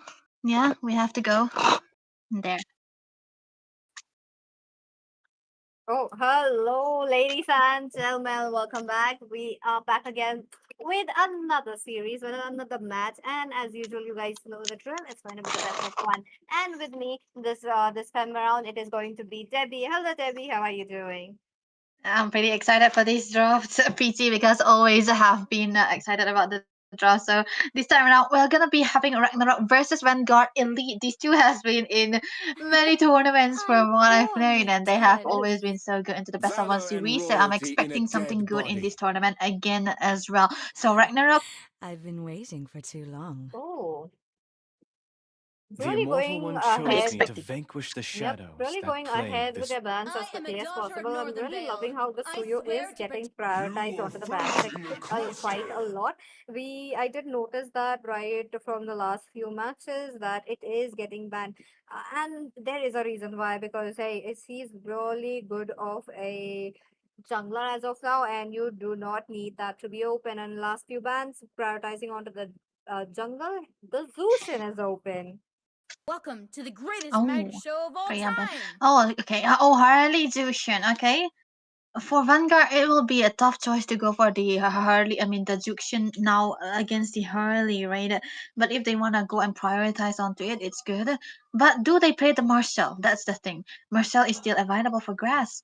So last game, the Marcel was really a lot to handle into the Hmm. hands, into the hands of Team Olympus. But this time around, they need to bat it off if they are not going to be picked. Zushin and Marcel, I would be really Chivalry loving is to see, dead, but and still, I will revive Zushin it. is still like a 50-50 pick. You do I need to do what make sure I your want to teammates, do. I mean, your enemy does have the fighter, and since there's an assassin, we may be not able to see. And there you go, Vanguard Elite Butterfly are is trying to go born by for their thy comfort wish, heroes right here. guided by lantern's light. Oh, Dairos. Do you want to make Dairos friends with clean, Nana? not the best possible combination you are actually expecting to see here in this tournament. But still, for Ragnarok, they do have a very good lineup still because of the Grok and the Jukshin, which I'm surprised Vanguard Elite actually let it go. And the Nana, wait, what is happening? Okay. Okay, look, I have no complaints against the Nana right here, but the execution part is something that need to like really look after, because hey, if things go wrong, you cannot blame it on the hero, you have to blame it on yourself. So I am kind of curious to see how they will be trying to maneuver this kind of a heroes coming in. But Yeah. Dyrod is going to face some problem right here. Yeah, of course. It's like Darius. I mean, I can breathe with you. but still, it's a Algambo very for the good lead. hero when you My wanna mission win into is the to lane, protect right? So if lives. they are able to win in lane, then they can actually use it. So, But who's next? Vincitor Ben, for the field and the Sun Ben, I don't think Ragnarok will be using any of those heroes, but My Hylos Ben will heroes come to will another into the hold room for would have been very good. So they took away the Bellaric as well. So now Ragnarok does have the god to pick up against the Clean eventually because it's a very superior marksman. Vanguard Elite, what are they gonna surprise us with now? Okay, so far we kind of established that that's gonna be a Diode of the jungle most likely, or maybe an EXP. Looks like it is still a flex quite open, but we do have the Minotaur right here for the team fights. Still, it is a good hero, and that healing is gonna be experience the really very, euphony of very important for suffering. them, since they do have heroes that are not quite in meta as of now. But for Ragnarok, there you go, it's gonna be a Granger A coming in punch for a again. Is the punch. Granger's having a streak as of now? Yeah, Granger is and another Paquito. That's a very very good hero that you want to pick off when you have to see a very squishy lineup here. Vanguard Elite. This is the first time I like their drop. It's the Minotaur that I kind of love, but that's the only thing. Other than that, they need something of a setup that can come through here. Another surprise pick will come again, I presume, into the jungle. Amon. It's good. It's good against Hurley actually. That's true. It is good. So let's see. Now, one shot potential is definitely coming in from the hands of the Ammon, but once he gets like a lot invaded, because the invade potential is quite there because of the Grok. So I feel like they might have to take a lot of help from the jungler. So let's see how it will be going around. Ladies and gentlemen, are you guys ready? Because we are finally getting to see a Nana. And even I am really happy to see some unorthodox picks coming in. Yeah, different picks are usually necessary on different kind of situations. I've never expected the Queen and the Nana to appear together, but I don't mind the draft the last part onto the Aemon because Aemon kind of is a hero that you want to pick up when you see a Harley in ranked games. It doesn't really happen in tournaments, but let's see though how well it can become into the hands of Vanguard. Let's see, ladies and gentlemen. Let me welcome you into the land of Dawn. Here we go. The teams are all ready to take on each other, trying to make sure to get to top 16. As of now, the competition is getting tougher and intense, definitely. But top lane, I do see something going around, and it's gonna be your mom. Okay. Oh my God.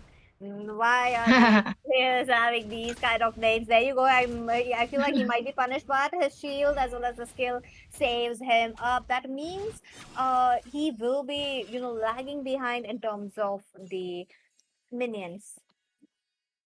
Yeah, a bit fast clearance coming into the mid side here, and Kang Drang very confident with this hero, especially leaning in against Nana. So of course, it's definitely gonna be having a better time into the lane, into that mid side. Those it's kind of gonna make them easy to rotate across the map, and that's what they wanted to do with the Jushin here. But look at that displacement. Ooh, mid lane, Lantern Flare really annoying into the hands of Melon, but hey, they are still surviving. I'm on farming up as quickly as possible, but I do need to see him getting level 4 quickly because Akira is level 4 and both being assassins, I don't believe there is any Yeah. reason. Flicker already coming in for the Clade. He's trying to survive. He does have sliver of XP, but another flicker from Louis as well, and still surviving it onto the top lane. Iron Tiger having a easy time because the Paquito really got punished a bit, but not taken down yet. Yeah, not taken down yet. They're kind of waiting for it. Early rotation coming up onto the top lane side, kind of helping the Paquito to be alive for a long while because no matter what the situation is gonna be, right? The Dyrus is usually a very good laning hero. You have a better lane when you know how to play him, and it's always gonna be easy win when you put a Dyrus against any hero that is tanky. But look at that. Top lane, Iron Tiger taken down. That's gonna be the first blood. Finally, Akira with his deadly magic gets it on, and I do believe that the Minotaur is such a good pick because you do have a slight chance that if his heals reaches up to you, but this time the heals did not reach. Akira with that retribution takes away the turtle, but Ammon on the other hand tries to take away right there. He thus gets airborne by the Grog, but a PD looking quite low as well. Out of the way, his passive is up, but the Paquito unable to get anything. Will Iron Tiger be taken down because PD comes in with the ultimate and they are not getting anything? I feel like there's gonna be a punishment, and yes, the Minotaur down. Minotaur down, and that's the frontliner that they have right now, and it's kind of squishy to say the least without the flicker on top of that, so it's gonna be a bit easier early game for the side of Ragnar. They don't have to drag this game into the later part because the later the game goes, the better the healing can come through into the hands of the Minotaur here, so they cannot really risk going for that. So the one thing that they do is try to end the game as early as possible. How can they do it is if they want to focus more into the gold lane side, trying to take down the clean, start 1-4-3 as much as possible so that he will not be able to scale up or get stacks onto the Sky Piercer. Let's see though what they are cooking down into the downstairs because hey, bottom lane, Minotaur out of the way. Louis looking quite low as well. Now again, Clint is having a little bit of a hard time, but no way. It is going to be Nana who just gets caught right there, but the passive was right there, but no. Once again, it's going to be the Ammon getting punished as well. Ragnarok clearly having the upper hand right now, and this is also another reason why some heroes are in meta and some heroes are not. Yeah, usually if you are so clean onto the execution only, then you want to go for it, right? So I was skeptical about the draft coming through, but never mind, bot lane. Oh, STR143 taken down now. But at the same time, the Akira does get taken down as well. So that is a good one-on-one trade. But wait a minute. Zushin really playing it very aggressive. Look it up. She does have the flicker to play it aggressively and does manage to get it on. The revitalize already popped off. Wasn't expecting a revitalize into the hands of Minotaur. The flicker would have been better, but oh no. This is Pakito trying to make sure that the back lanes will be safe. Even with the flame shot, she did not manage to save herself. PD as well as Louis right there, giving support to each other. Minotaur, he is dishing a bit of a damage with a concussive blast, but 143 does get started up. Airborne coming in for this Amon, looking like he will be taken out along with the Splint into the front lane. Ragnarok, crazy enough, picks up a 10 kill. That's direct 2 stacks onto the Sky Piercer, remaining 20. And if it's another 30-40, then it's definitely going to be a good time for the side of Ragnarok here. They will be able to run them down. No matter what the situation is going to be, they need to wait for it. But Dharma, on the other hand, he is the Ammon, right? He want to go for the pick-off. But he hasn't been able to find the farming because it's always caught out. But look at that star. He's going to get taken down again. On a cleanse, that is really, really bad. But hey, the teams are trying to survive it all. Minotaur taken down. That's gonna be a mega kill for the into the hands of Louis. He goes into the flicker. The Nana though at the right time with the Melina thus stops them. But it is Ragnarok trying to give the one-sided game once again. Yeah, this is kind of like them running them down because they have been successful in taking out the turrets again and again under the 6 minutes of the game, and this time they are ready to play into the mid lane because they are so fat. There's a lot of stack into the hands of Louis already. Look at that. Oh, look at them. Louis dishing a damage one by one along with the Zushin. Zushin does airborne the Minotaur, but the mid lane this is the problem. If there was a flicker, that would have been such a great setup. But there was a bit of a knockup coming in. Minotaur in trouble, but he is very far away as of now. The minion pressure is building up for the team VE, but Amon unable to get a kill. Now that is really leaving Akira all the kills right there and trying to pick off one by one. It's a 5v5 situation while Nana comes in. Now with the Nana comes up with the Melina at the right time. Tectonic Charge coming in. There's going to be a double kill. Louis picks up one. PD as well with the last hit, and there you go. Louis, even the Amon puts up his ultimate, still will be falling down. Amon are really having a battle log. Along with that, that's going to be the Clint who gets picked up and boom! Taken down. Akira for the kill. Perfect timing for the boom right there. Amazing. There's a lot of damage coming through, being disintegrated by Ragnarok here. They running them down, and it's not even the Lord that's up. They are gonna have to ignore this turtle, wait for the Lord to spawn, and that will be a start for domination for the side of Ragnarok here. They are able to take the outer turrets down onto the bottom lane as well. Star, not a good place to be in. Oh my goodness, look at that. Taken down once again. Clint with his positioning, his item. He is lagging quite a lot behind. So Louis is taking a lot of advantage of it. Look at them now. They want to be pushing it once more, but okay. Miron and Fury comes in, but PD doing the same. He's on the back lines on the side of Team VE. VE still realizing that it is not good to take a fight and back from. Yeah, they have to back off. A bit of a discipline coming through, and we could see it as well. This is kind of good for them. But now the wall's coming in. PD doesn't really want to go for it anymore, but they could still start into the Lord and maybe try to get an inhibitor or two after this Lord, which is the first Lord. It's not going to be that tanky, but still, it's needed. Every Lord is completely necessary for taking every kind of gold lead that you want to have. With this Lord, they'll be able to accumulate more gold than they already had. I mean, they did have a shutdown onto Louis. Oh, wait, look at the wall. Perfect timing. The tectonic charge, if that was there, that would have been such a good, team fight. But, with the lack of players around PD, he did not engage. That is the discipline of a tank. I have seen a lot of tank players are going in. But wait a minute, Flicker coming in for the Pokito. He will be falling down. Iron Tiger takes it away. But onto the same note, that's the tectonic charge comes in with the bang. 4 people down. That's going to be Louis with the Maniac Savage so close. And yup. He gets a savage. What a way to end the match. Yeah. That was a perfect shot up to the head with the Death Sonatas coming through. Louis will be grabbing that Savage to end the game in pure domination. Ragnarok will be coming out on top, and this is gonna be the end for Vanguard Elites. Congratulations to Ragnarok, man, making it work so hard. Zero, that's on to the Granger. Louisa's doing everything here. Look at this setup. Everything was so perfect. They have the damage, they have the CC. Look at this perfect tech charge, man.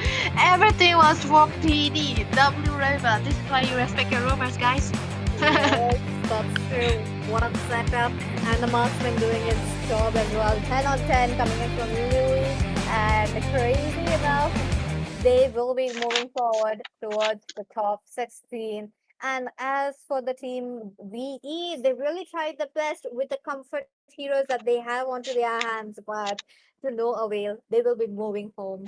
There you go. For the result, I do believe the Zushin was definitely a problem because none of the members could come in right in front of them. Mm. He was like, you want to come in, you get back. You want to come in, you die. Either way, you are going to be doomed. And that's why they cannot really go near him anywhere. So MVP of the match is going to be Louis. Of course, he deserved that with the Savage. But PD, man, what a perfect tectonic chance. That was so brilliant. It was so awesome. That was every rumor's dream set. And he made it work and gave the Savage to his own teammate, Louis. And that was amazing. That was a good synergy coming through. And Ragnarok, That's they can true. they will have more, they will have more like challenges into the next round, I presume, right? Yep. We'll have to see them how the next few matches will be going around. But as for now, this was it from the side of Team Ragnarok and Team VE. With that, ladies and gentlemen, let's go for a short break since we do have one more match coming in.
Let's go, ladies and gentlemen. Welcome back. This is going to be the last of the round of 32. Last game of this day. So we'll have to see what we will be looking forward to because both the teams are all ready.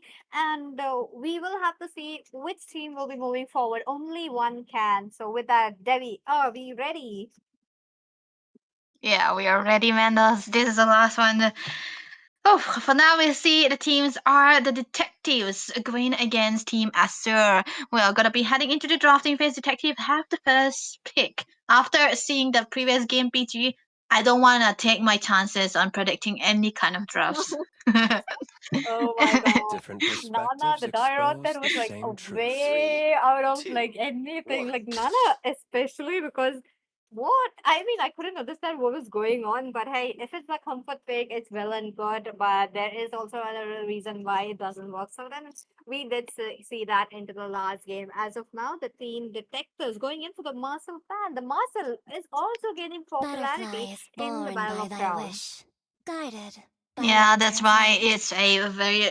Ray always says the number of times that it's been banned. I think it's gonna be reaching around 17 now today with the bans.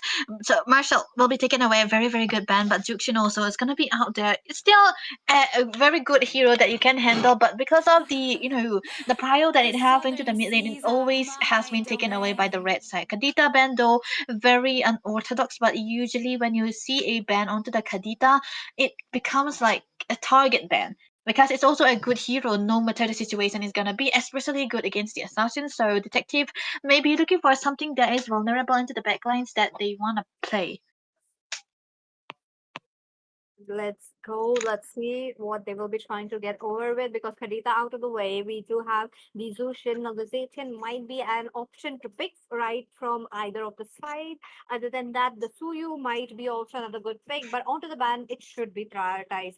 The Zushin, sorry, not the Zushin, but Welcome the to the Suyu, greatest the magic Leo show of mod, all I feel like time. really needed on the bans. Yeah. Leomord, Harley, Suyo, you know the drill. That's right. There's always like those are the heroes that you always gonna be getting traded upon. So Harley is always gonna be banned away amongst all of them. But other than that, Freya, right? Freya can also become the banning list, but it's usually into the red side. So the detectives, they are the first pick, so they can let go of the Freya. If they play the I am the Freya, power let of the side light of Team Astor incarnate. ban it So, so that they who's can, next? if they don't ban it, they can pick it up for themselves. Oh, son. Crazy. Sun as a ban. This is like same as Nana, man. Uh, Just surprised. yeah, it's like, son, Yep, but man.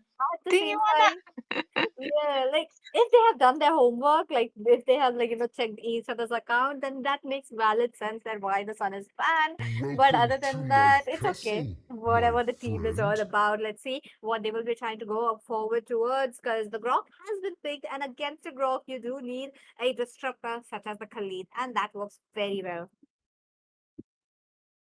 This one. Now, God first pick, it can be a reply coming through here for Team Azures. I don't want to take chances, but I know take the Khalid. It's a very good hero against the cloud. That's what I was actually expecting. But nevertheless, with the Sunban, what do we even expect here? I'm Siro born is with there. Leomar is talent. there. Oh wait, Guinevere was there. Team Master doing good here.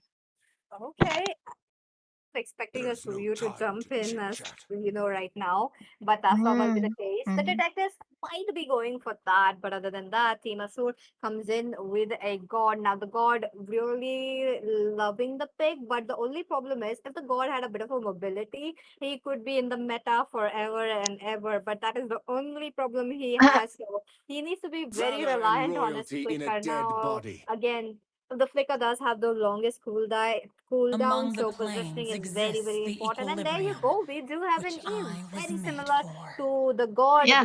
But the problem is Eve is a bit top on when I compare to a god. Yeah, Eve That like it's tear's like been itching for a real usually the fight. neutral pick that you wanna go for mainly, but on to the other hand, I kind of like that because the the way that it can actually cancel out the crowd control will come in handy when the ult is there. But then again, this combination with the form design of Team Azure is already very strong, man. They have the Kalea and the Guinevere combination, right? So they can actually ban away the heroes that can become a problem for this. What do they want to ban? Heroes into the gold lane, right? Yep, and goal lane, they do need it. Again, Granger is having a good winning streak, so that could be one hero we could be looking forward in the ban section. There is no Freya ban, no Granger, no Parrot, Hmm. no Carry, the Claude, Yeah. and 3 bans left. I That is am a lot. vengeance And let's not forget, we incarnate. still have the fighters open right here, so this is going to be interesting to see. Yeah, very, very interesting. They ban away the Teresa even with the release that we have laid out onto the goal laners. But Moskov is also the choice of ban that they want to go for. But it's very understandable because Team Azure, they already look strong into I the didn't early kill phases her of the game. pain. The Moskov I is what they harnessed need it. to just close up into that game so that they will be able to have that late game momentum with the scaling as well. But now there are so many things open. Kalea, Valentina ban, very good ban, I would say, because it can actually take away the Kalea's ultimate most of the time.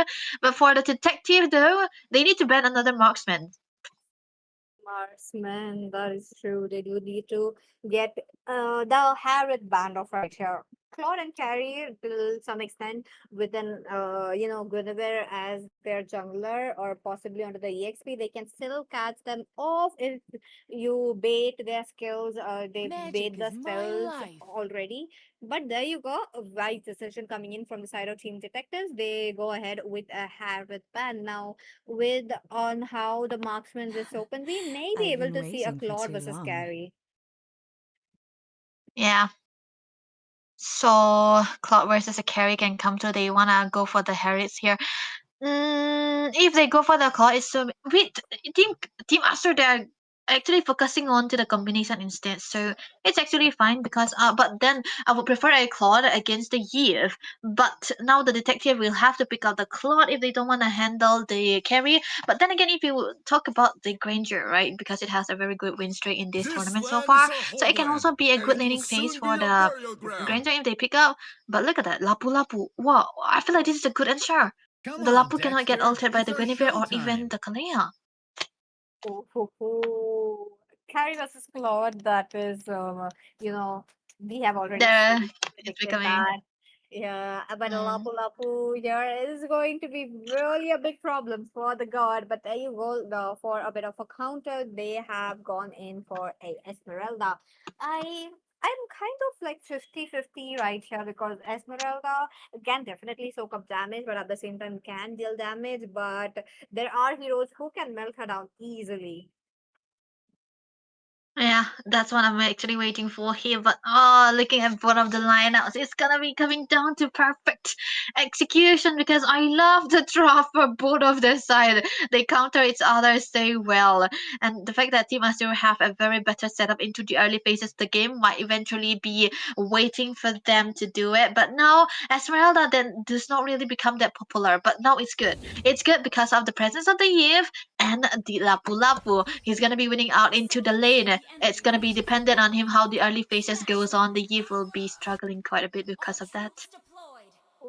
Let's go. Let's see what the teams are cooking up with that, ladies and gentlemen. Let's dive into the land of dawn. It's going to be Team Detectives versus Team Us trying to take it towards the top 16. And with that, we'll have to see which teams, which is the one team that comes on top because the last few matches, it was completely one-sided. And this game, there is a Yep. chance.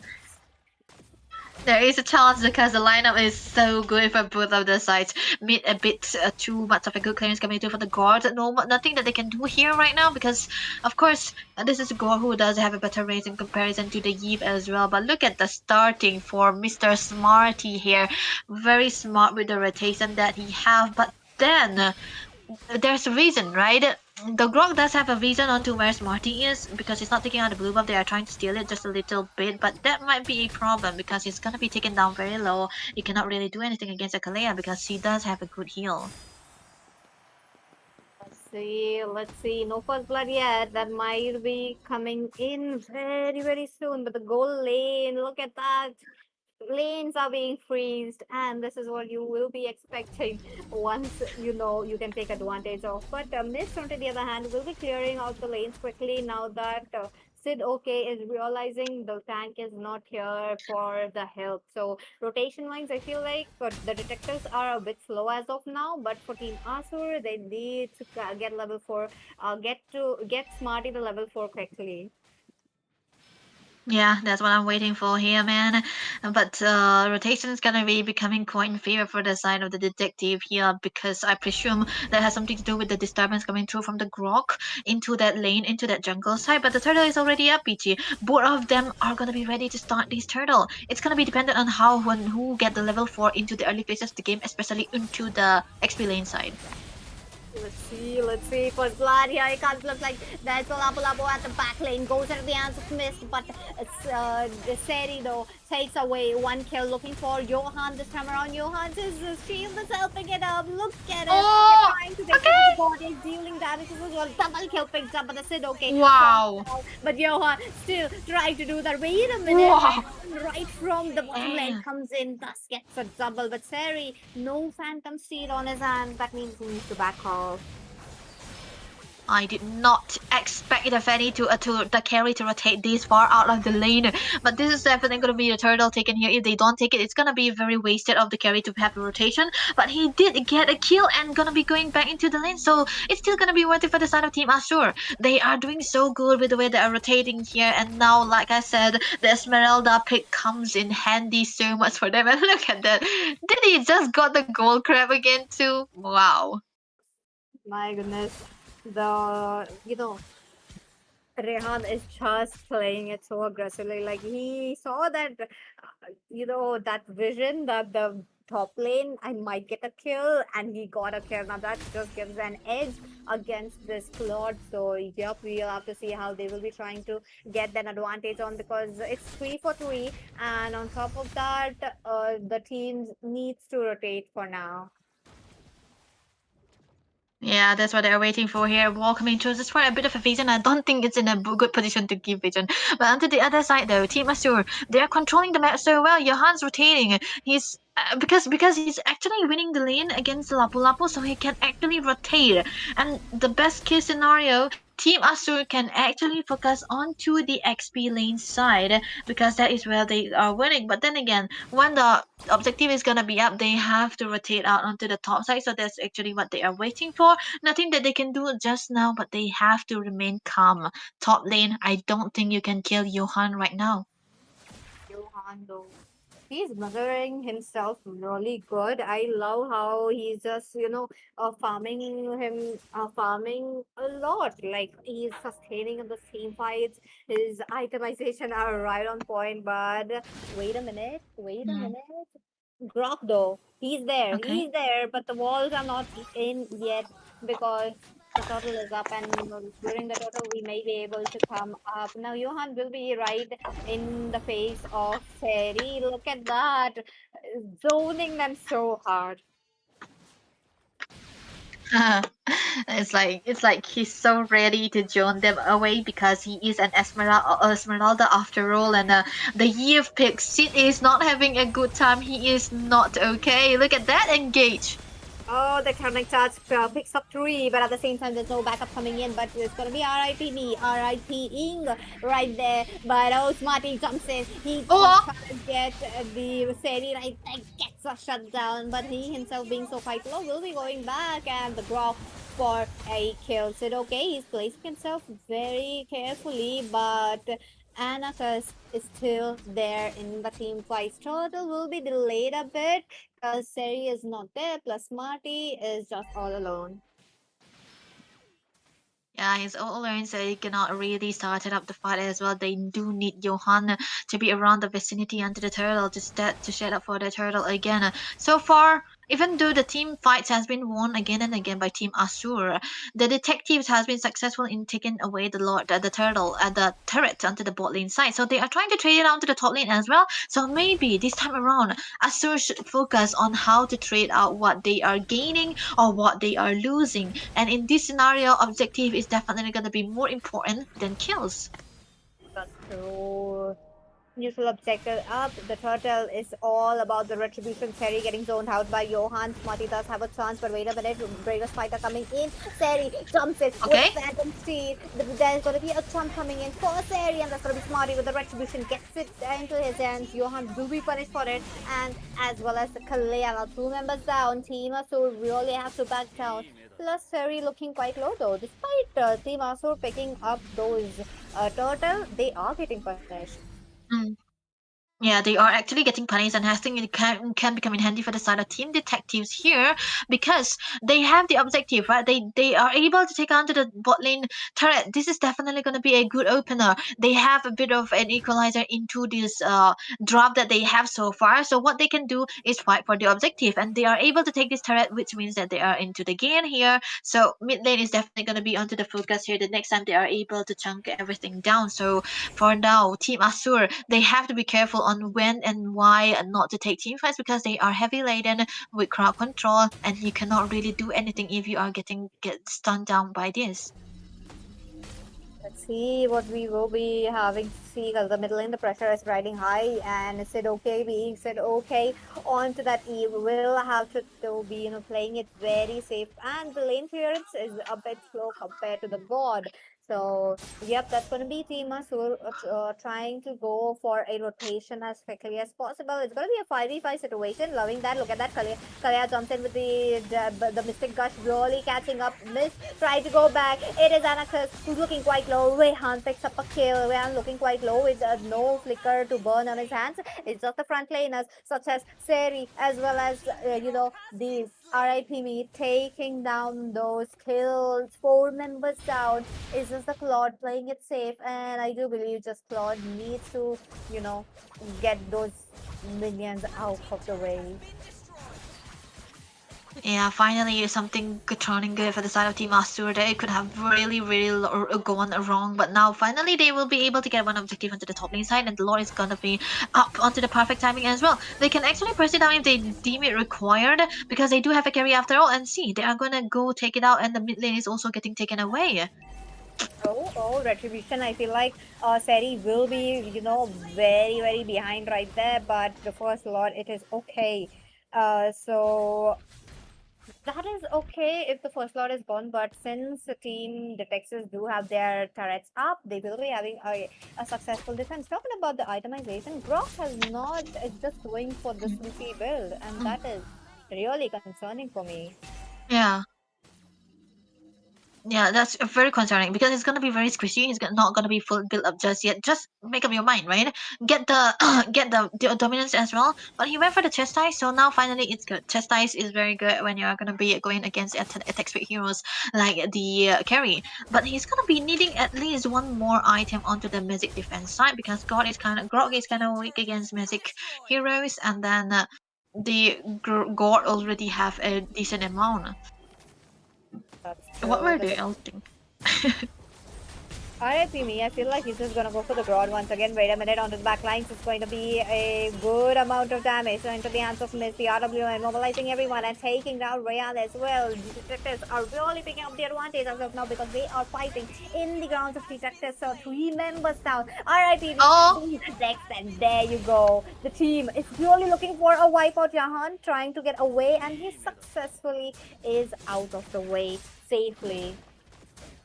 Yeah, safe and sound, and he's gonna be out there, but there's a 4-member down and incomplete wiped out coming through from the detectives here. They eventually might focus onto the mid side. That's gonna be a mid turret taken down. Still, they don't have a response for the side of Team Asur because they have gone a tad bit too aggressive on a hero like Elf or the Lapu and a Grok. You don't want to stay clumped up together. That will not go in favor for you. And on side note, the build coming through from our IP me, it should be an Oracle that's gonna be needed here too. He should buy an Oracle so that the heal will be definitely out there. He might be on his way for that too.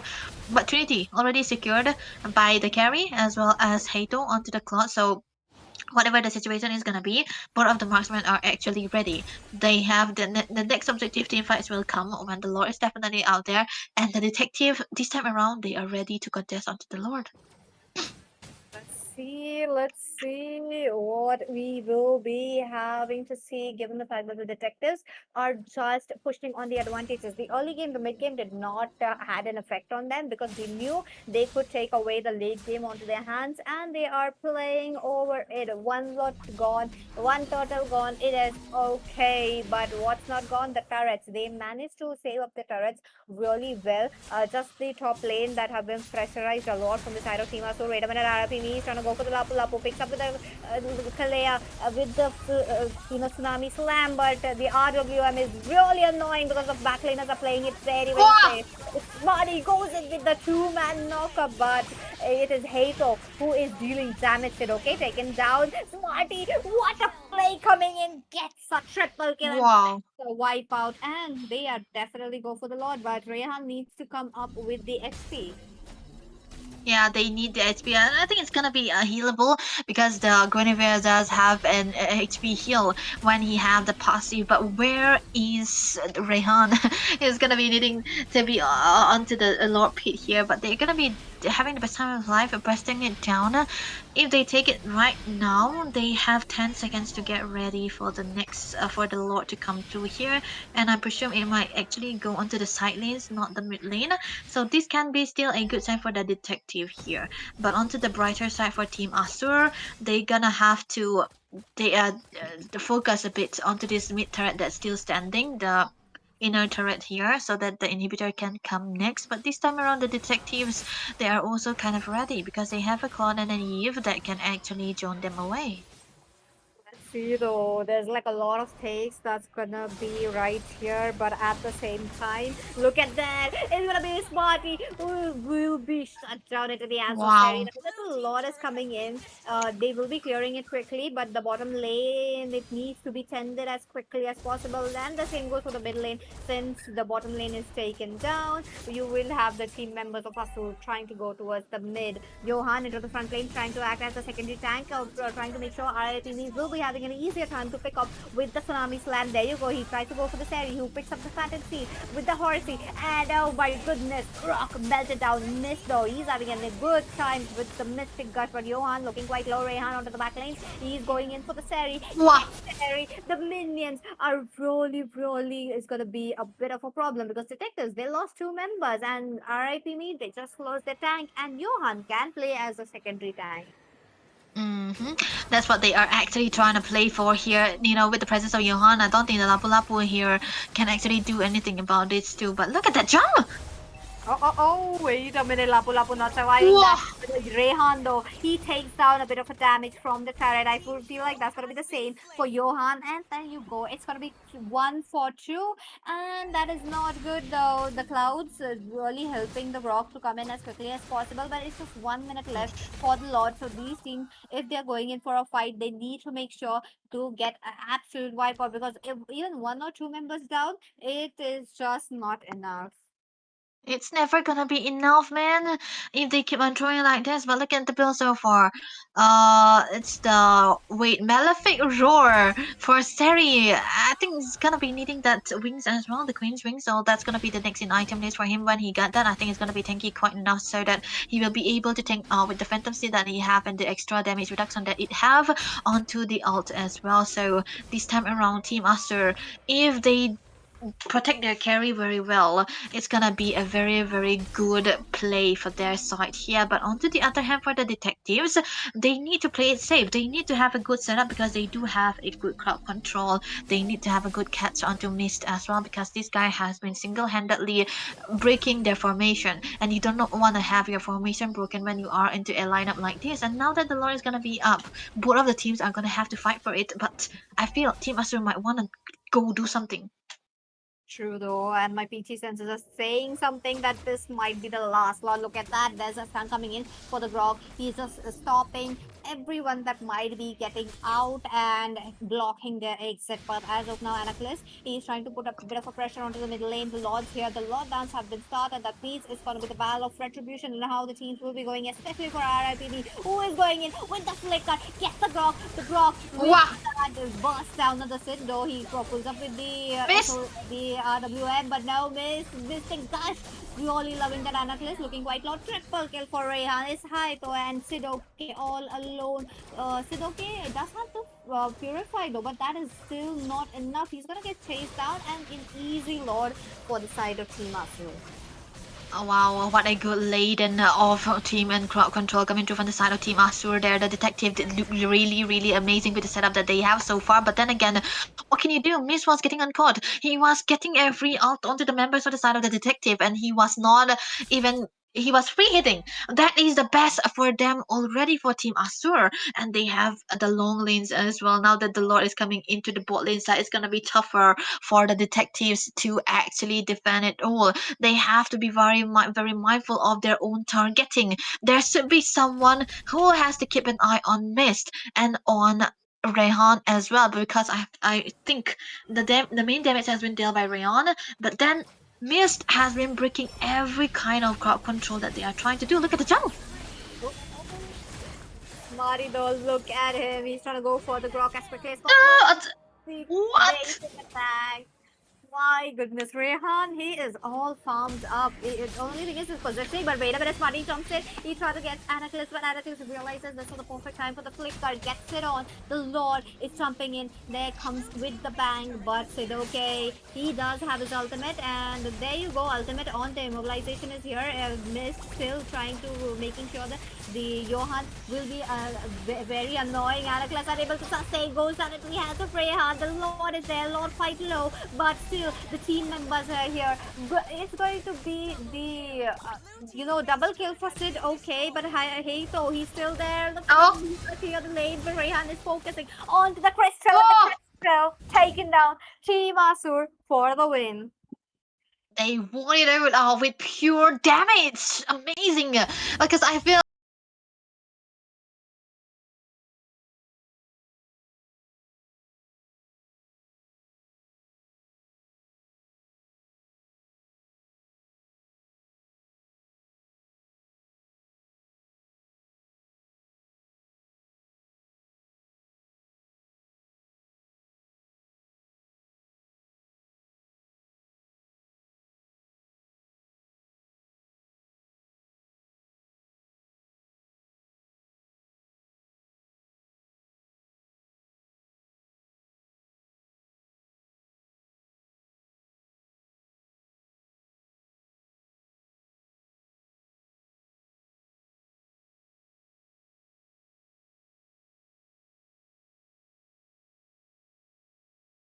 Out like this, so he was ready to play in the RWM, and there you go. It's gonna be Sidoke with the losing MVP and Rehan with the MVP with a score of 10-8.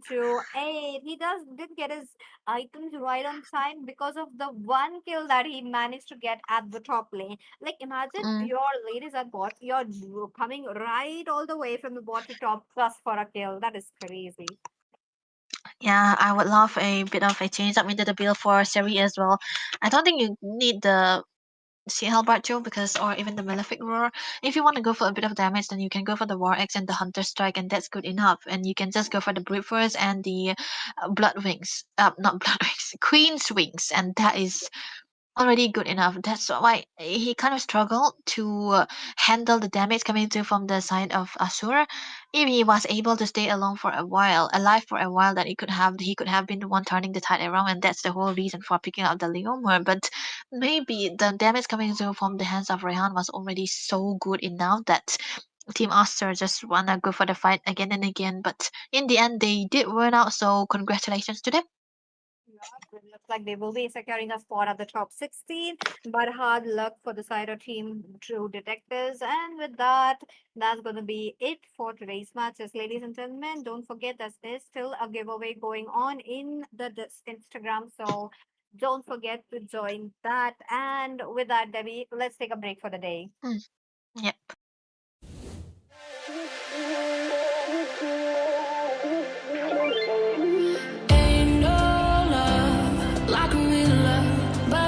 so fast, all tied up like a captive. I'm on to you. Used to pay to my mom life, standing on rainbows, playing it cool. I haven't felt this in ages, and I've no more patience. So won't you please stay a bit longer? You're making me stronger, making me stronger. Stay a bit longer. You're making me stronger, making me stronger. You're stronger.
Cause I'm done cleaning up your mess. Found myself in my regrets. I've become a little stronger now. A little stronger now. A little stronger now. A little stronger now. A little stronger now. You cashed in on my